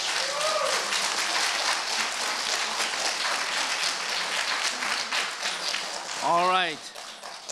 Yan Yu, to be followed by Victoria Araskina and Sophia Fan.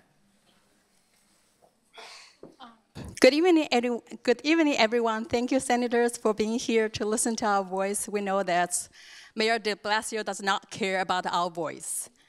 My name is Yan Yu. My son is attending MS-74.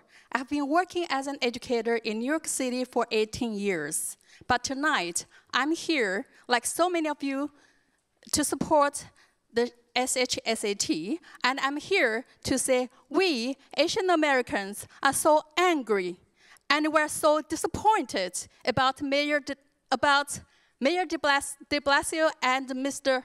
Carranza.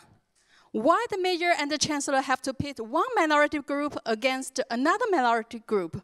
The truth is that de Blasio and Carranza are politicians who don't really care about education, not Asian American children's education, and definitely not Black and Hispanic children's education either, because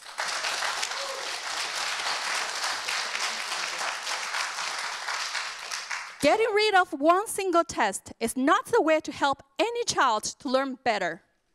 We all know what the root problem is. Look at the result from the state ELA and math exams. Black and Hispanic children's scores are far below the Asian and white students from the very beginning of their academic journey.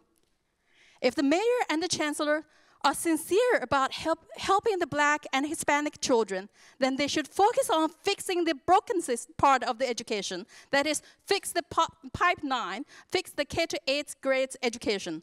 Don't sit there and watch these children fail and then pretend to save them after it is too late. Don't be hypocrites. We know that 50 to over 60% of children from the specialized high schools are from economically disadvantaged families who are qualified for free lunch according to federal laws. Many of them are from humble families in which both parents are working around the clock to support these children's American dreams.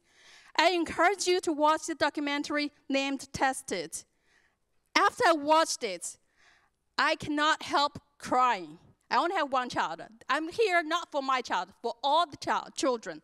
How can the mayor fall into a sleep in the middle of the night if he robs the only opportunity that these underprivileged children have access to? Talking about access, every year, there are more than 1,500 Black and Hispanic children being admitted to high-performing charter schools with full or near full scholarship. Many of them are doing beautifully at the charter schools. And these children have a better route to succeed than taking the SHESAT. So this is also partially contributes to the low rate of participation of SHESAT among the high-performing Black. Thank you, Ms. Yu. Just one more sentence. Victoria Eraskina. We've got 30 more people. Okay. Okay.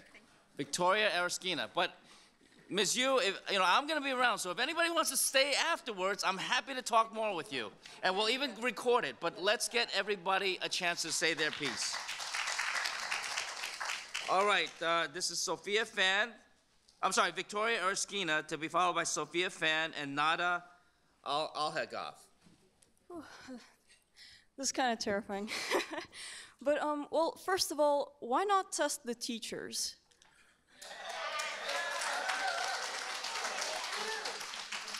Okay.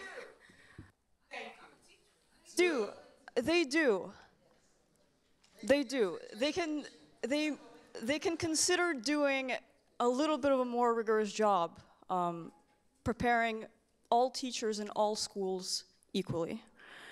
The other point is, well, why not mandate all students to take the SHSAT and offer it locally? I understand that cheating is a huge issue. Thank you so much for bringing that up. I wouldn't know too much about it. I understand cheating might be probably expensive. I couldn't afford any prep programs. My only preparation for the exam was I had a free 8-year education prior to it. I went to zoned schools. There was no exam, no prep exam. But what I do have to say is that there was a mentality of valuing education in my household. I came to this country when I was 6, and my mom didn't know any English. She worked 2 jobs, went to Kingsborough, then Brooklyn Tech. She had 2 kids to feed, and she would stay up till 2 in the morning doing her college work, and we would stay up with her. What I want to say is that we're ignoring the key word specialized in this discussion, I think, because even if all Hispanic and Black students attend specialized high schools, that will only be a few more thousand students. A few more thousand compared to the tens of thousands of Black and Hispanic students is not that much. I think we really do need to focus more on the long-term improvement instead of, getting rid of the thermometer because it indicated the fever is is nice for some politicians who want to run for higher office to say, look how I fixed this big racial disparity in education. But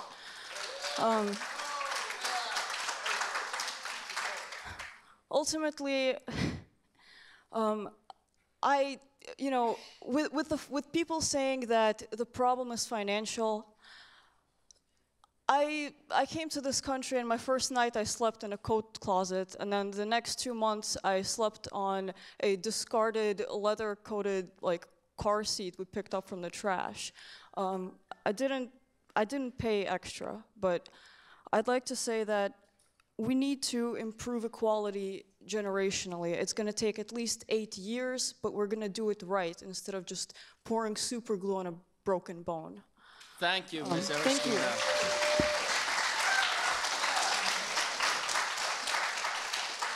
Okay, Sophia Fan, to be followed by Nada Al-Hagaf and Julie Huang. Sophia Fan, is Nada Al-Hagaf here? Please come on deck. And Julie Huang, come on deck. All right, you have the floor, Sophia. Hello, my name is Sophia, and I am in the 11th grade. I would like to address the issue of inequitable distribution of resources in New York City, which marginalizes our students by their race and social economic background. We are using a system where our students are selected to attend a few selected quality schools. Quality education is a right and not a privilege. Specialized high schools and the SHSAT as a single admissions measure not only limit opportunities to receive a quality education, but also creates a competitive environment that is detrimental to the emotional and academic growth of our students. We need an equitable education system that promotes awareness and availability of resources beneficial to students. In addition to the types of resources, people who come from different backgrounds, including ethnic groups, socioeconomic status, and gender, need different quality resources that fully address their needs. Schools with majority Black and Latinx students have to deal with policing and metal detectors that disrupt their academic and emotional growth. Rather than investing in school police, we should invest into counselors and quality resources for these students. Improving upon these conditions will support a diverse and integrated environment where students can be happy, healthy, and successful in their own unique ways. Thank you. Thank you, Sophia. Thank you, Sophia. Next is Nada Al-Hagaf? Al-Nagar. To be followed by Julie Huang and Luke Davenport. Good evening. My name is Nada, and I'm a junior at a specialized high school. I went to a middle school, IS 187, where the majority of students received and accepted offers to specialized high schools, despite being in a part of Brooklyn where there are not enough middle schools. At IS 187, we enjoyed flight simulators, MacBooks, and a highly motivated student body. But the bubble I lived in left me ignorant to the struggles that many students across New York City faced. I broke this bubble when I met students at my school who came from schools where they were the only student accepted into a specialized high school. Many people may associate students from these schools with a poor work ethic and low motivation to achieve, but they had no knowledge of the SHSAT until the month before the test. The information they did receive was vague and poorly presented, yet today they are some of the most high-achieving students at my school. When schools are not well integrated, we cannot see the potential of students across the city. As a result, our perception is narrowed to a single idea of what other communities look like, one that is built on stereotypes and misconceptions that diffuse quickly because no one is there to correct them. But students capable of excelling academically exist in all parts of the city, yet the student populations of specialized high schools are far from reflecting that. The SHSAT has existed for decades, Yet it has continued to exclude some of the brightest students in the city by looking at every student through the same broken lens. It doesn't take into account work ethic, determination to succeed, character, and so many other characteristics that truly represent a student's ability to succeed and impact positive change in the world. When you say fix K-8 but not the test, you imply that the SHSAT is an effective way to evaluate students, which has no substantial proof. There is no proof that students who excel on the SHSAT are any more capable of success than students who do poorly.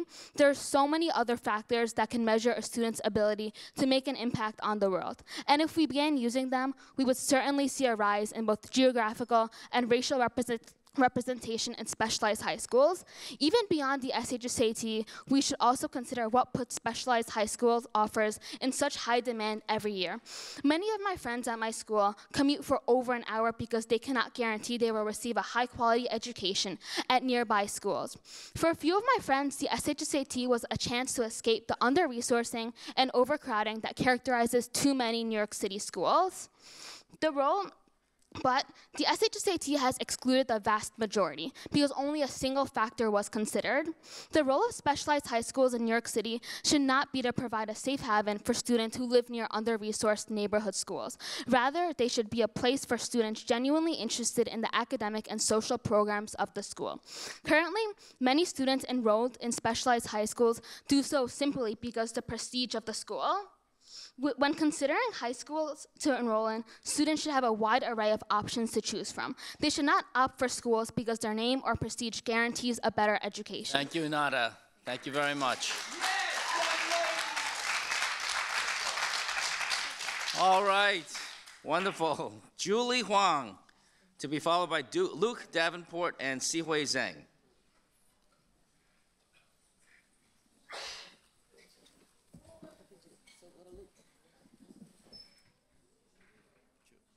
Julie Huang here?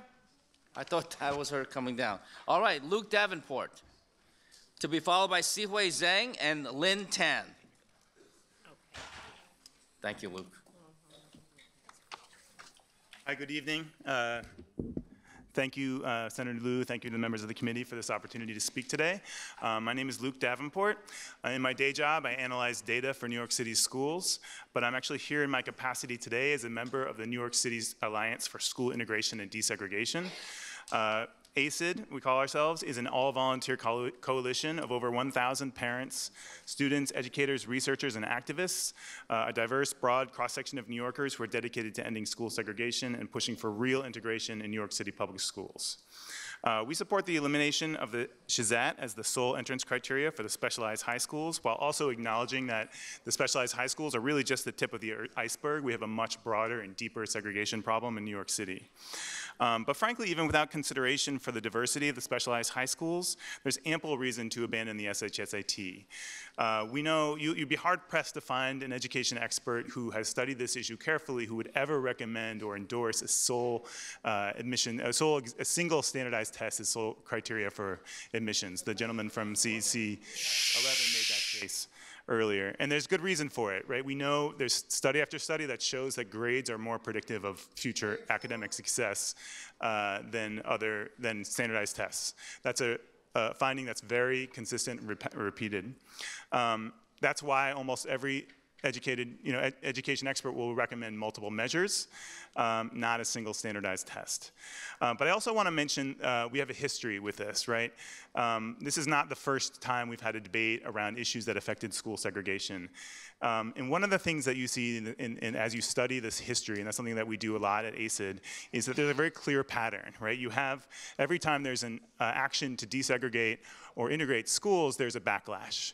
And that backlash isn't always framed as, we don't want to integrate. It's framed around other things, right? So regardless of the intention of those actions and that backlash, the result is the same over and over again, decade after decade. We continue to entrench segregation. And we really have to take that history very seriously. But I want to ask another bigger question, or perhaps equally big question, which is, why are we so sure that separating students into special schools, special programs like specialized high schools, gifted and talented programs, and so on, why is it worth it? What is the evidence that supports that approach, which clearly has such a large cost attached? In fact, there were 2 studies in 2014 that showed that students who got into specialized high schools who had the same SHSAT scores as those who didn't had the same outcomes in terms of what colleges they went to, likeliness to succeed, and finish in those colleges. Right? Similarly, gifted and talented programs, the evidence is very mixed. There is a lot of studies that show that G&T programs have no marginal impact for those students. So why are we supporting these programs? Moreover, even if we expand them by twice, we're still serving, 10% at most of our students. So I want to leave with that question, which is why are we continuing to do more things to separate students by academics, by race, by economics, when we don't have good research for it? We have very strong research, and I encourage everyone to read a book called Children of the Dream. We have very strong research in favor of integrating schools. Thank you, Mr. Davenport. Thank you. Sihui Zhang, to be followed by Lin Tan and Peter Tung. I want to ask everybody to please refrain from certainly the boos, meaning B-O-O-S, and also refrain from the clapter so that we can get out. I was wrong before. We do not have an unlimited amount of time here. We do need to vacate by 9 p.m. And if everybody sticks to their time, we can hear everybody and get out of here by 9 p.m. Thank you very much. Ms. Zhang. Good evening, everyone. Thank you for staying. My name is Sophia. I grew up in China. I immigrated here when I was 15 as a mid-year freshman. I then intentionally chose to attend a diverse high school. I'm grateful that when I first came here without knowing how to speak English, my classmates were so willing to help me. We got to know each other by sharing our different ethnic backgrounds, my learning experiences in China, or their family stories. My teachers would stay after school just to teach me, again, the lesson we have learned in class, making a connection with my culture and sometimes learn Chinese from me. I feel safe, I feel respected, I feel I belong here. Such a diverse and inclusive school provides a healthy learning environment for me. One time, I had a conversation with my friend in a Stuyvesant high school. I learned that their schools are dominated by white and Asian and lack of diversity and integration. She talked about how she felt like living in a bubble around the same type of people. She is a friend with some black students in Stuyvesant, and she told me how her friends always feel not belong to school and question about themselves often.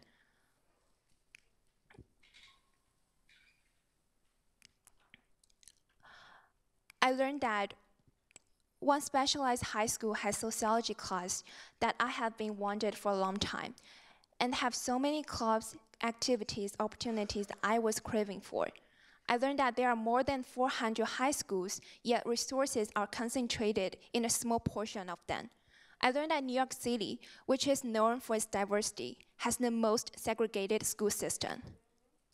The current New York City education school system doesn't narrow the inequality gap, but excludes students with socioeconomic disadvantages and exacerbates segregation due to the unequal distribution of resources and an inequitable screen system. According to the city, roughly 190 of the 830 middle and high schools screen all of their students. What is the selection criteria? By one single test, a number that defines a child by a moment and takes student curiosity out of learning and tells the society that there's only one single way to measure a person. If the test is the standard, let's think about what it means to be a good student. What education really means to you. What education means to me, means to us, a student, shouldn't just be about getting into a good college or look good in your transcript. It's about developing into a whole person. It's about learning for the sake of learning. Something is wrong when we take the test as a single measurement in high school admission process. With the screen system in the admission process, how can students who are underserved and left behind since a young age, students who can't pay for test prep, students know that they would not have equal chances as others exert their potentials? Thank you, Sophia. Thank you very much. Are you Sihui? Are you Sihui? Yeah. Okay, thank you. Next up, Lin Tan, to be followed by Peter Tung and David Rem.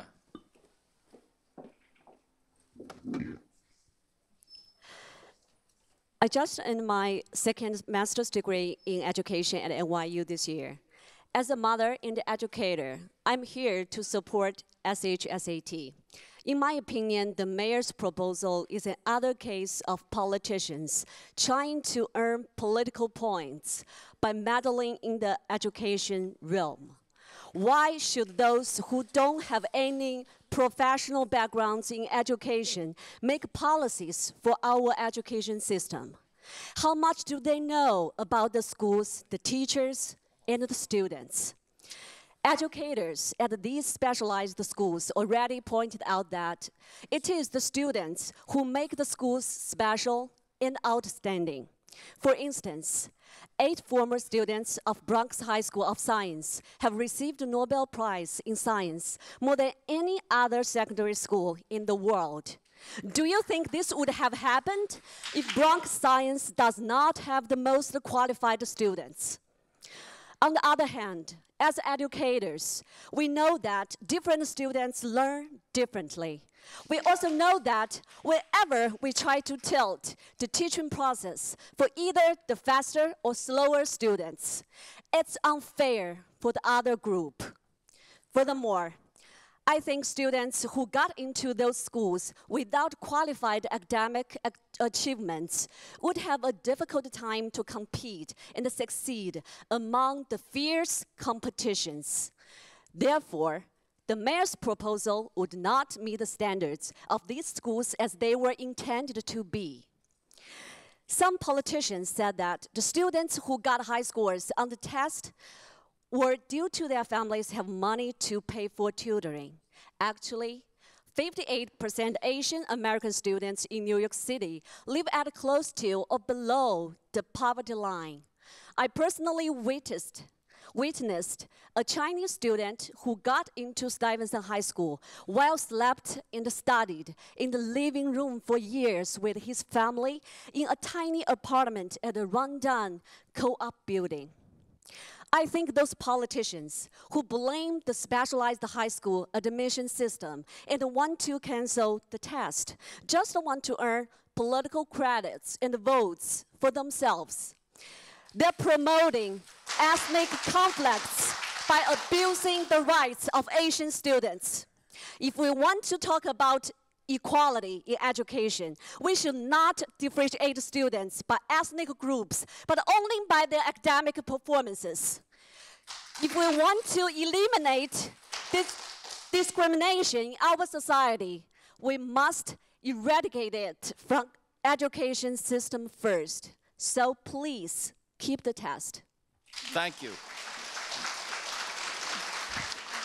Thank you, Lin Tan. Peter Tung I had called, but he is not going to speak. So next is David Rem.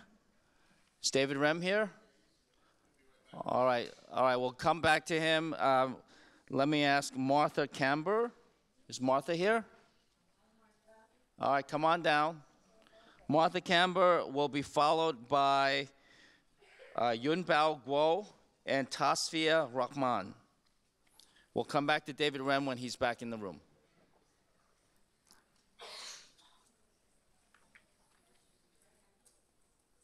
Welcome, Martha. To be followed by Yun Bao Guo and Tasfia Rahman.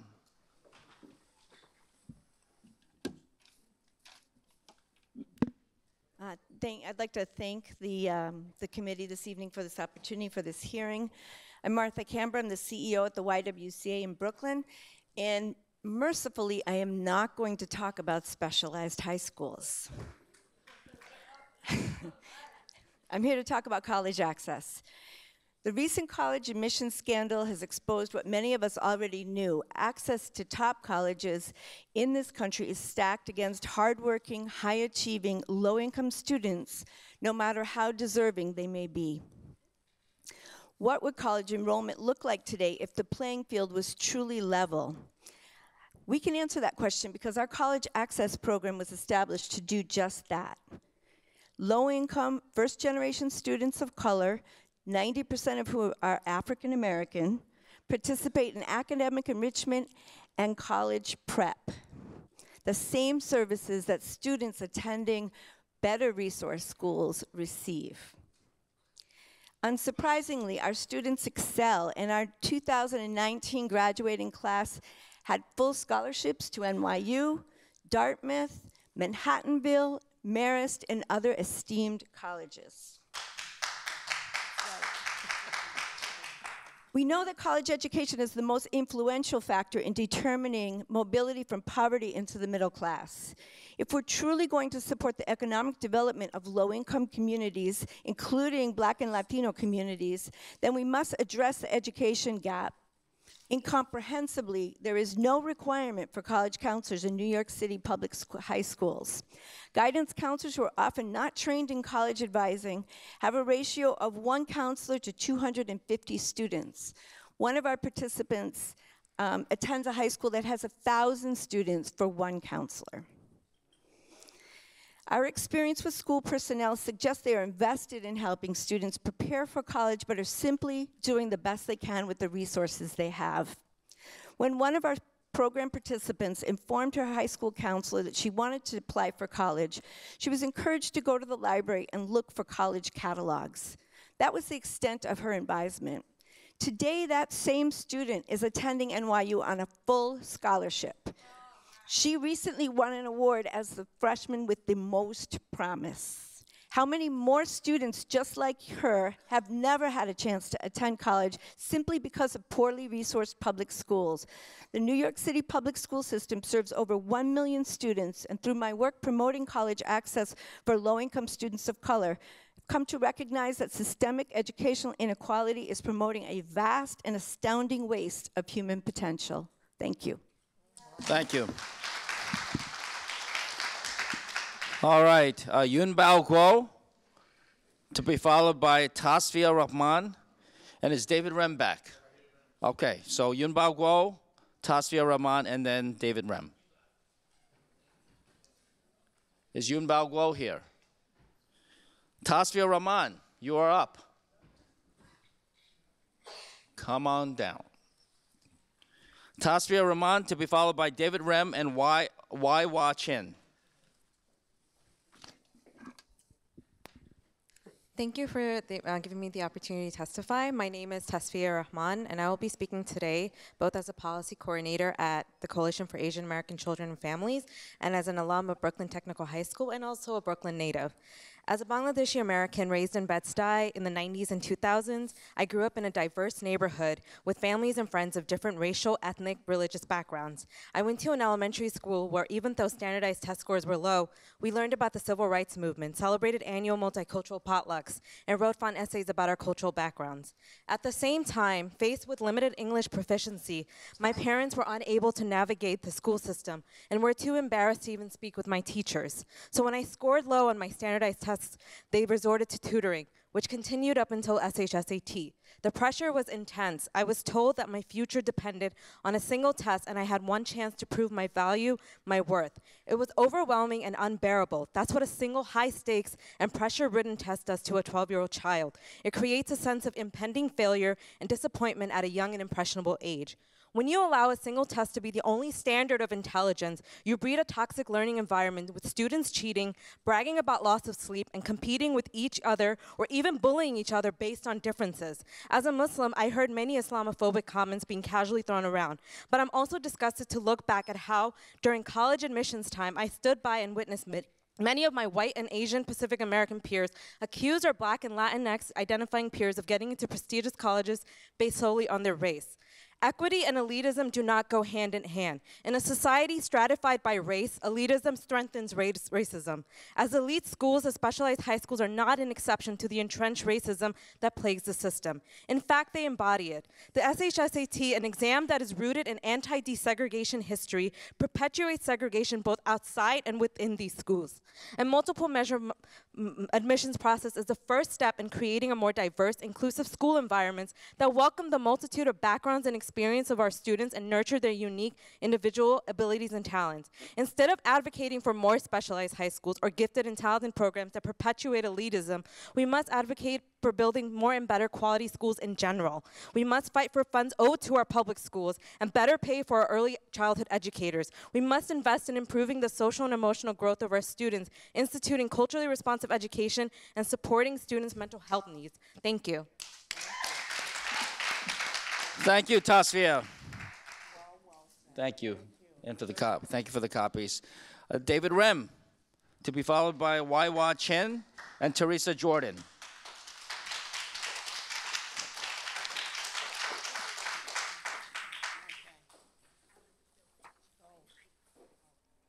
Okay. Good evening. Chancellor Carranza's introduction to all New Yorkers began with his 3 racist quotes.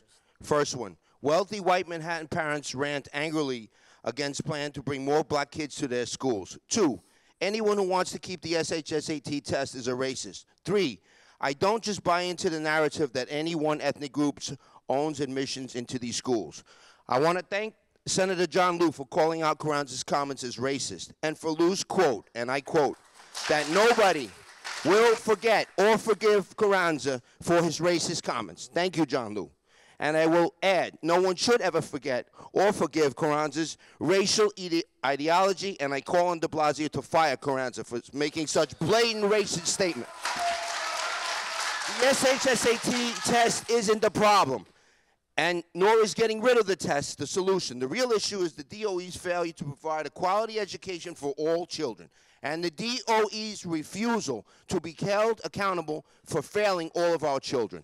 As the father of a Hispanic, Colombian, minority daughter born to a first-generation immigrant mother from Medellin, Colombia, Ava is a September 2019 accepted Stuyvesant student, having scored a 600 on her SAT exam, a perfect 4.5 on her New York State Maths test, and a 4.2 on her New York State ELA test.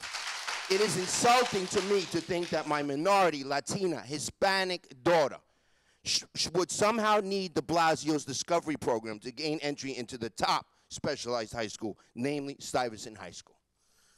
I think Mona Davids, a black woman of color and president of New York City's parent union, best summed up de Blasio's and Carranza's racist policies when she stated, and again I quote, because de Blasio and Carranza have such racist, low expectations for black and Hispanic students, they feel they have to lower the standards for our children.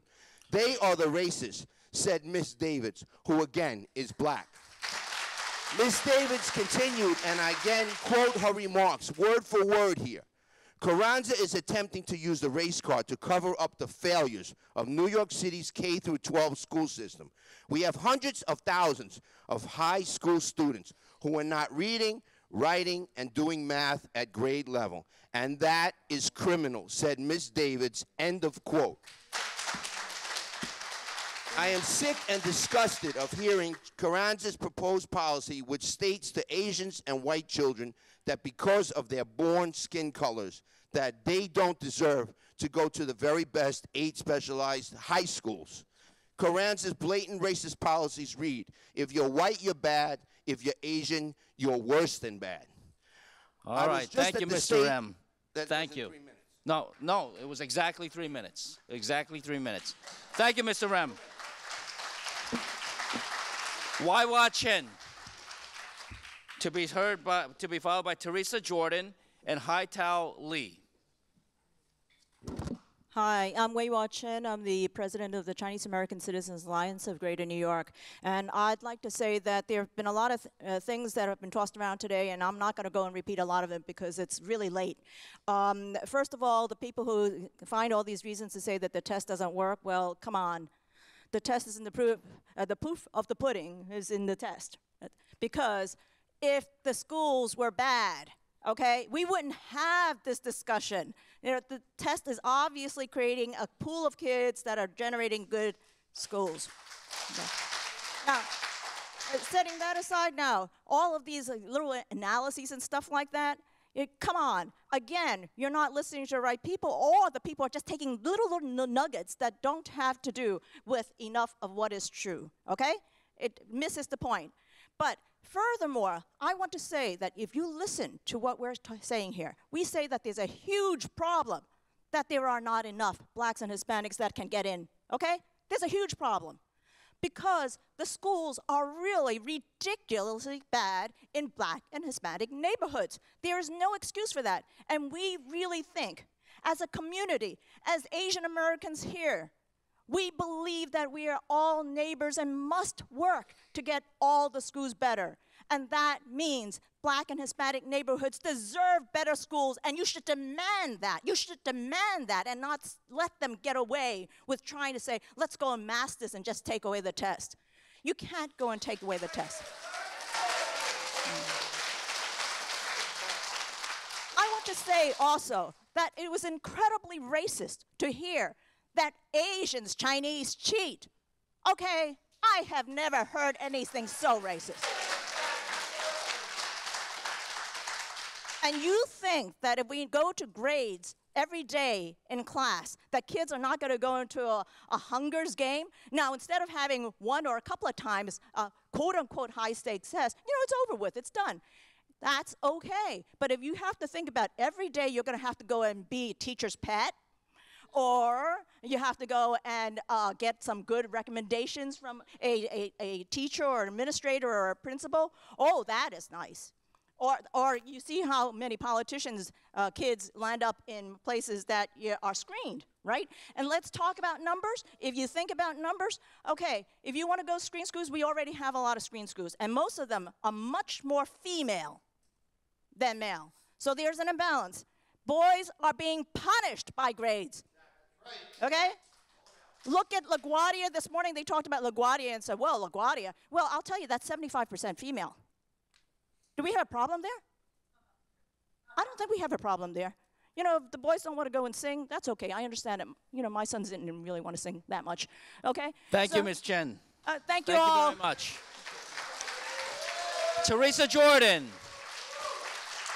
Teresa Jordan, to be followed by Hai Tao Lee and Heng Chu.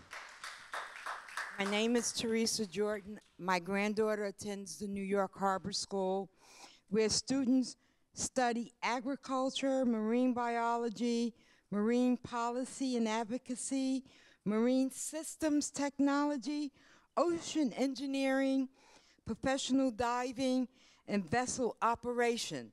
Our students graduate and drive the ferries on the harbor. Our school students are growing oysters. There is no test for that school. We take the students at the level that they are, and we bring them up to par.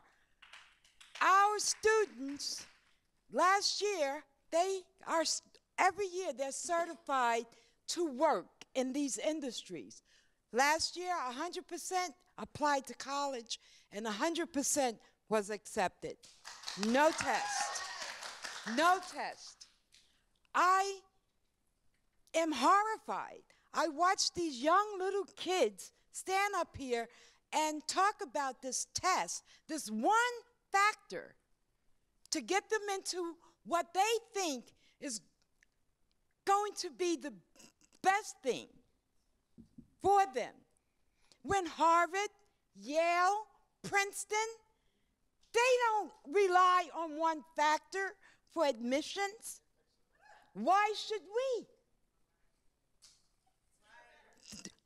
How many what if those children, not all of them are going to be accepted?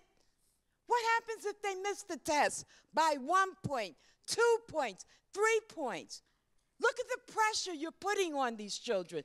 Thank God they go to school in New York City where they can graduate high school with an associate's degree. Why are you doing this to your children?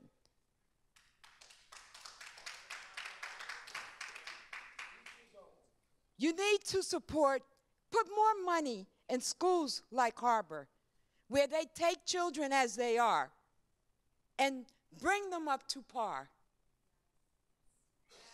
Your kids are going to go to a school where they're isolated from all the other populations in the city. When they go to work, are they going to still be in that bubble? Is that what you want for your children? They have to learn to get along and be educated and work with all children, the smart ones and the ones that are not so smart, because that's the world we live in today. That's it. Thank you, Ms. Jordan. Hightower, yes. While the next speaker is coming. Hightower Lee, get ready. Young people from this harbor school, those young people, Harbor High School that she's talking about, are also accepted into SUNY Maritime, which is one of the premier maritime institutions in the world. So just so you know, that's what we have going here. Thank you.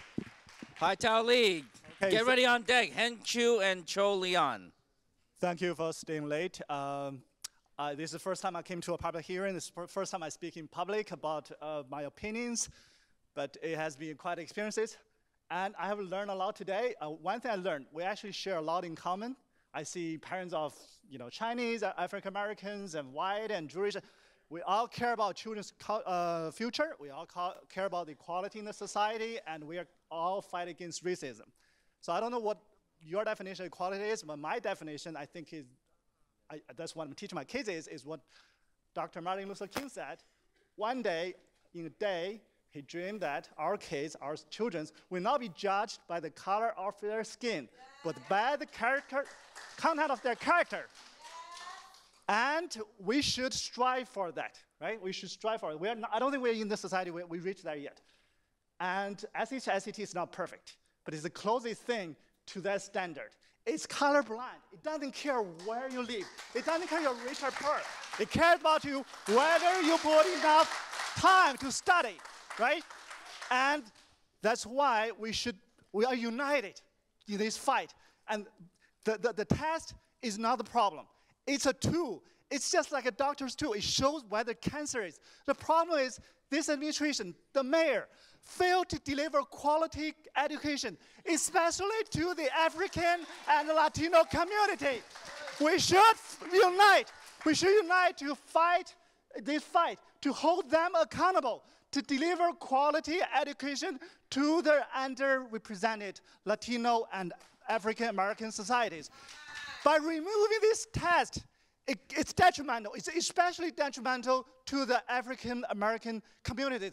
Even though a lot of Asians testified it's unfair. It's even unfair to the African American community because now it's under the spotlight. They are underserved.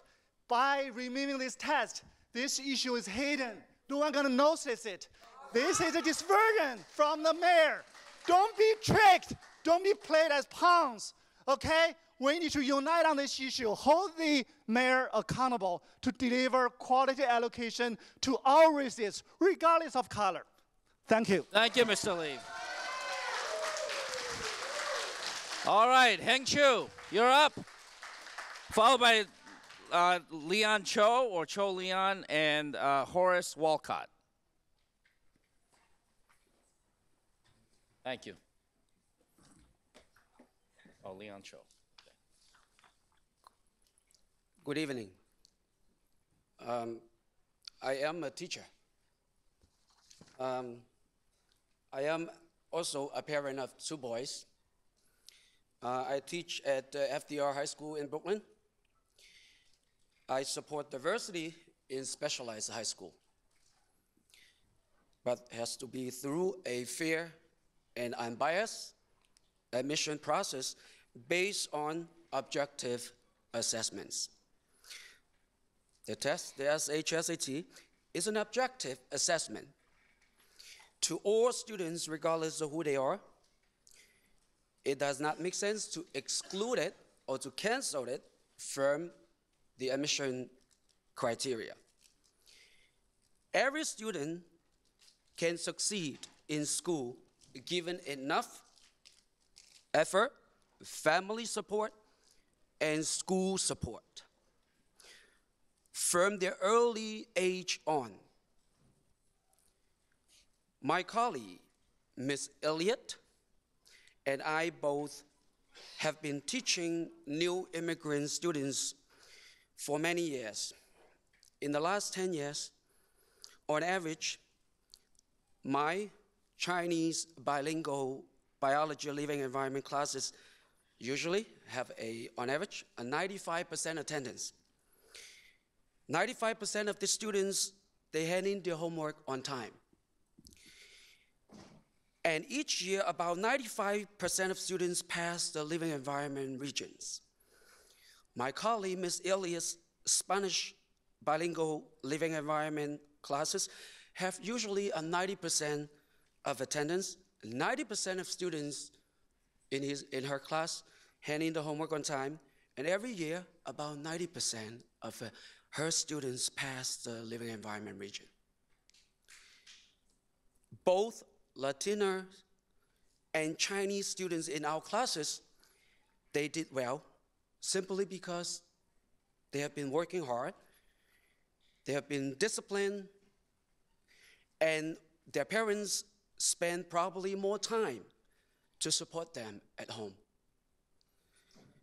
If we can do it at FDR, we can do it in any school in the city. Diversity makes our community and our country strong. I support diversity in specialized high school. However, I do not think it's right to blame the test for lacking diversity in these schools. Since this test was first used in the 1970s, there were years that these schools were much more diverse than now. And we should all wonder what the true reasons are and find the real solutions to them. Thank you, Mr. Cho. Thank you. Thank you. Horace Walcott. Horace Walcott. Thank you, Mr. Walcott. To be followed by Glenn Lee and Yuran Deng.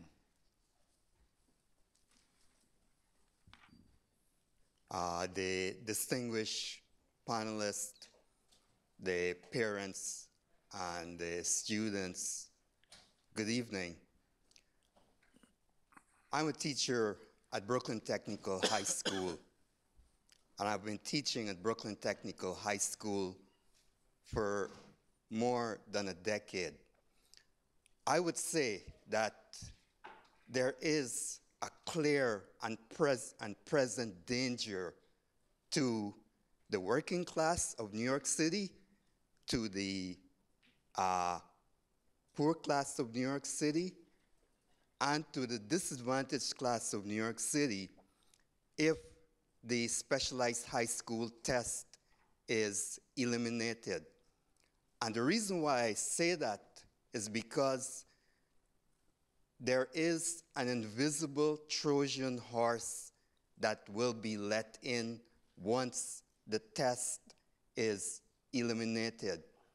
And that invisible Trojan horse are the forces that will trample and stifle the upward mobility of the lower class getting to the upper class and gaining economic and political empowerment. The mayor, and yes, he's my boss, the mayor, oh sure, I'm careful, but I'm careful, but I'm going to speak my mind. I'm going to speak my mind. Let him speak his mind, please. This issue of limiting the upward mobility of the disadvantaged did not start with the mayor. It started with an essay 40 years ago by a jurist, upper-class jurist, who felt that the upward mobility of the middle class and the working class and the poor people by a high-quality education would take away from their pockets. And so the mayor is dancing to that tune, and the people of New York should stop him in his tracks.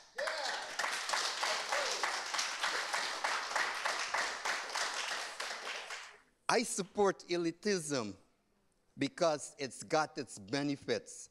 The people who change the world are the people who are given that opportunity to let their genius grow. I personally am one of the teachers who train those students who will become the future Nobel laureates, because we have a special research program at Brooklyn Technical High School just for that. And when the mayor wants to get rid of the specialized high school test, he's going to disallow the incubation of genius that New York City has been famous for. Thank you, Mr. Walcott. Thank you. Glenn Lee. Glenn Lee. Come on up, Glenn Lee. You guys aren't helping. You're not helping. To be followed by Yuran Deng and Deirdre Wilkins.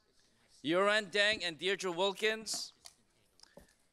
I want to say that we have been asked by our hosts to vacate by 9 p.m., which is in 12 minutes. So we're gonna have enough time to hear everybody, but start packing your things up. Please, Glenn Lee. Thank you, Senator. Legislators, I was the last minute, so I'm going to make it really quick if I can. My name is Glenn Lee. I'm alumni of Brooklyn Technical High School, class of '74. I grew up around Chinatown and Lower East Side, and I'm a product of the public school system. Now,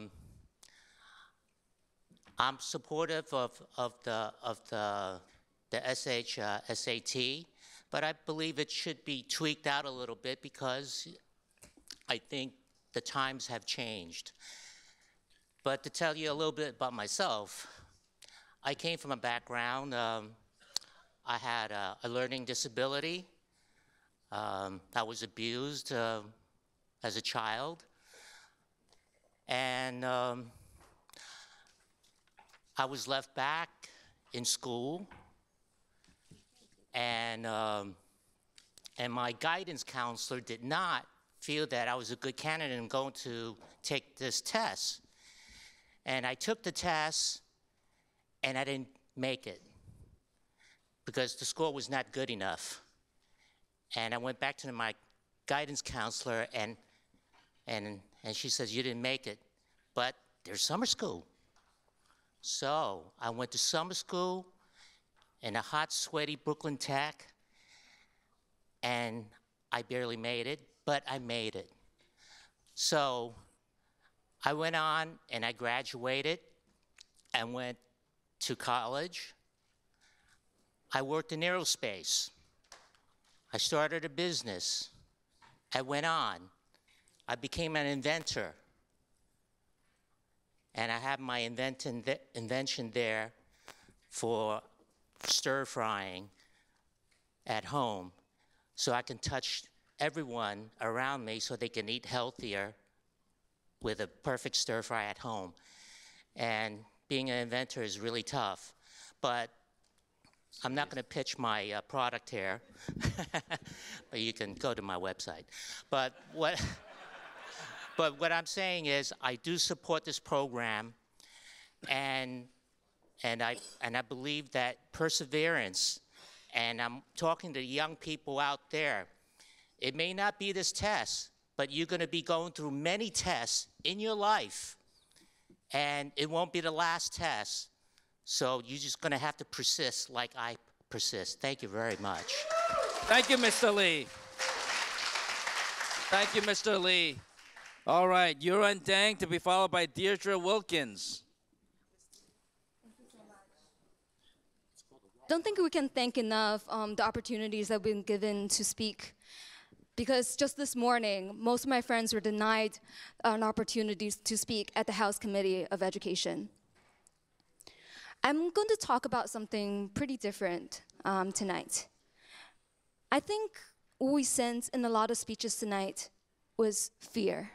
We fear what we don't know. We fear the schools outside of those 8 because we've heard so many terrible things about them. I myself have heard from my own friends, Asian, African American, Hispanic, who've gone on to become teachers in the system, heard about how their students heckled them, how they feared of entering their classrooms. We've also heard of students afraid of entering their schools because of the metal detectors, because of the substances that flow down the halls. There's some hard truth that we have to deal with. Truth beyond just a test or any other aspects of any guards of segregation or numbers. We have to really think about what our students are going through in our schools. Is it working? For whom? For how long? How is it that some students get to excel? How is it that others are really being left behind? I was at that Council on High Schools meeting this Wednesday, which was more sparsely attended than tonight's meeting. When the chancellor walked out on the Teacher of the Year, of course, he had better things to do and higher priorities. But the teacher shared about how he learned after 1 whole year at his school that really caring about what's going on beyond school made a difference. That his students may be actually showing up to class late just to catch his attention so he can care more about them. So really, we need to ask ourselves the hard questions. And another thing I really want to think is that this whole debate is bringing out a lot of things that the city have been covering and we haven't really been discussing. One is really the importance of democracy, the importance of being able to speak our minds and share ideas and listen to each other. But I was really disheartened at the city council hearing when the chancellor basically said that, yeah, we could have, should have, had more process, had more consultation, but it wouldn't have changed the proposal that he put forward. So we have a chancellor who doesn't really believe in democracy. He thought that we were just going to be silent and being bullied again, as we have been in history. Thank you, Ms. That Dang. us is all of us. But this time, we're not going to go silently into the night. Thank you. Deirdre Wilkins. Deirdre Wilkins. To be followed by Dao Yin and Kamala Carmen. And please start packing your stuff. Deirdre Wilkins. Brevity is the soul of wit. I'm trying. Let's be witty. Good evening to our panel and to all of our attendees. After everything I heard, I'm going to just get off my script here. I am an African-American, American Indian, Irish person. I was born and raised on the Lower East Side of Manhattan. I went to the public schools there. They found out in 3rd grade I had a very high reading level, so they decided that they had enough kids from our school and the school across the way to put together an intellectually gifted program that we had for 4th and 5th grade in our primary school. And then we went to the SP, special pupil classes, for when we went to junior high school, at junior high school 22. And in 22, well, actually in 4th grade, I tried to take the test to Hunter with my friend. We got tutored by somebody who had gotten into Hunter. We didn't do well on that exam. But we still had heard about the other specialized schools, so we decided if we get a chance, we're going to try to go there. We had another program in 8th grade that prepared us for the test. That started with like 45 kids, and we had about 3 months. By the time the program ended, it was just me and my friend left. The kids just dropped out, back and forth. What reason? We took the test, we passed the test. Even at that time, if you failed by a few points, you could go to summer school, but we both got in, we didn't have to do that. I was the 2nd woman in the history of the school to get a degree in aeronautical engineering in 1977. I changed directions. I became an artist. I got a Bachelor of Fine Arts in City College, the Master's of Science in Brooklyn College, and I just retired a couple of years ago from teaching in the Department of Education. I think everything everybody said has some validity in here. We do have to have these specialized schools and the ability to take this test so that people who are not going to be overpressured and upset by it, that want to go on that path, have that opportunity. But we also need to hear about other schools like this Harbor School. I've been in the DOE and never heard of the Harbor School. So there's something going on where we're not even disseminating enough information about what high schools are available out there for our students, so that if the test route is not their thing, that they could go to something else that is.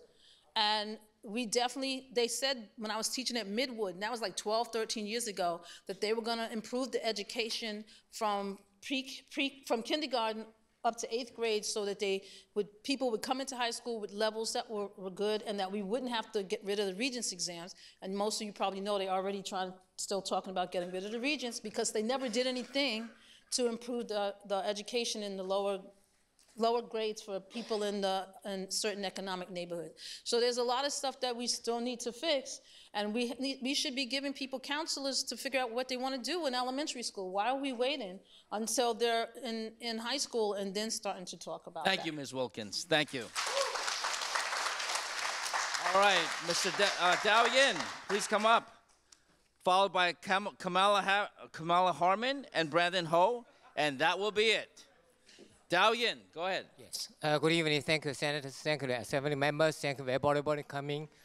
I'm a parent. I was a college student. I'm sorry. I was a college teacher in another country many, many years ago. I like the podium, but not tonight, because it's the time to go to TGI. It's time to go to TGI, but we have to fight here for the whole NYC public school system. I noticed that at least 2-3 times the chancellor and then the mayor came in this testimony. Did you ever notice Mr. Chancellor never ever listened? He never ever listened. He just spoke. He said he's outspoken.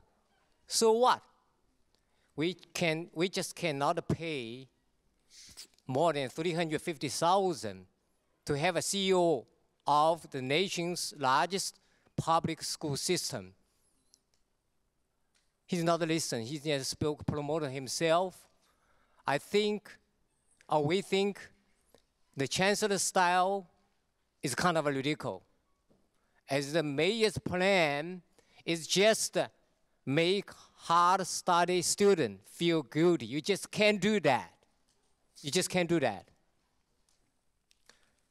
As we said before, we need to raise the bar, not lower the standard. SAT, not the issue. Okay. Before the mayor and the chancellor carry out the easy but the bad plan, do you ever see a group of people out there, they're protesting, they ask for, hey, give us 7% to the American Super Bowl? Did you ever see a group of certain people, like say Asian people, protest and rally in the testimony say, hey, give us 7% to the Hollywood A-list actors, actresses? You didn't see that. So mayor and chancellor, they are not only politically wrong, they are logically wrong, they are totally wrong. If our voice can change this room, our voice can change the New York City public school system. That's all from me. Thank you. Thank you, Mr. Yin. All right. Kamala Carmen to be closed out by Brandon Ho. All right. Get your stuff ready, please. Hi, my name's Kamala Carmen. I'm the parent of 2 children in New York City public school, high school. They identify as Asian, by the way. Asian people are not a monolith. First, I want to say that I take it as a given that we must do more to integrate our schools. The schools in New York City are more segregated than the ones I attended in the 1970s in Louisiana. My mother, when she immigrated to this country, could not eat at a whites-only lunch counter, but 10 years later, her daughter, could go to school where there were black and white children. And New York City's schools are actually less integrated than that. But merely integrating schools is not enough. The way we get to integration and how and what we teach our children when they are in school are crucial pieces of the puzzle. I'm a co-founder of NYC Opt-Out. which protests against high-stakes testing. Currently, scores from state tests, and by the way, these tests, somebody else used the metaphor of a thermometer. The thermometer is already broken. The state tests are broken, so you can't really use them as a reliable metric to measure proficiency. They are used to justify closing schools, privatizing them, and yes, segregating them when people say things like, we can't send our kid there, look at the test scores.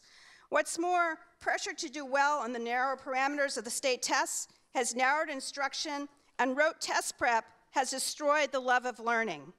I would argue that and not cutting G&T programs has tipped the makeup of schools like Brooklyn Tech. Our policymakers are focused on an achievement gap when what we have is an opportunity or access gap. Students are not similarly equipped, and yet we judge them and their schools and their teachers as if they were. So my first ask is that we do not use state test scores to rank schools or to determine who goes to what high school.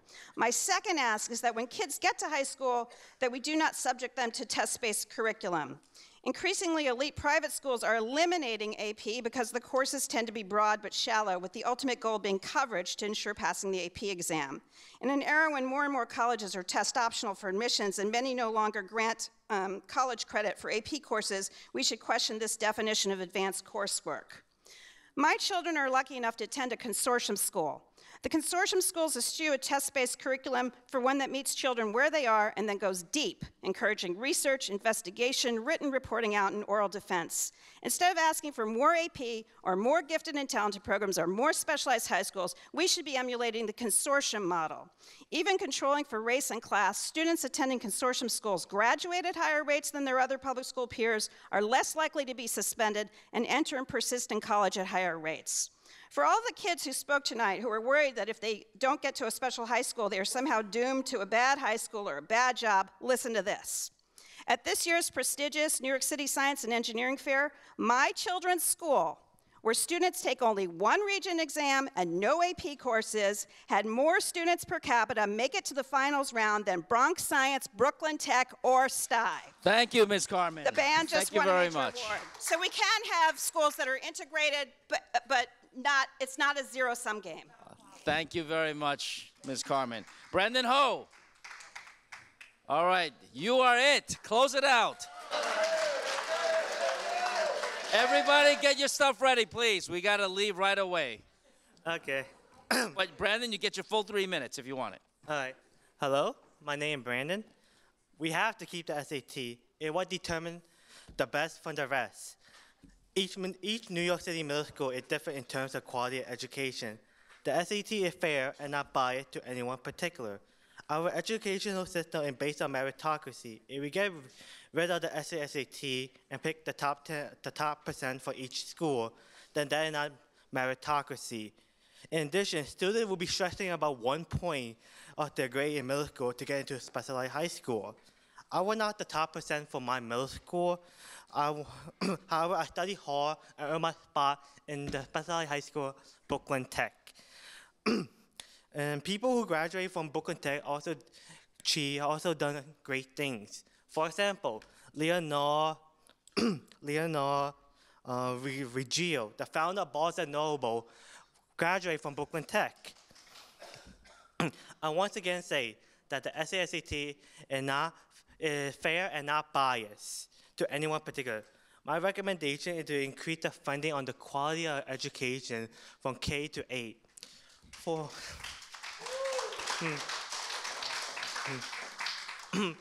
I will tell you a little story about myself.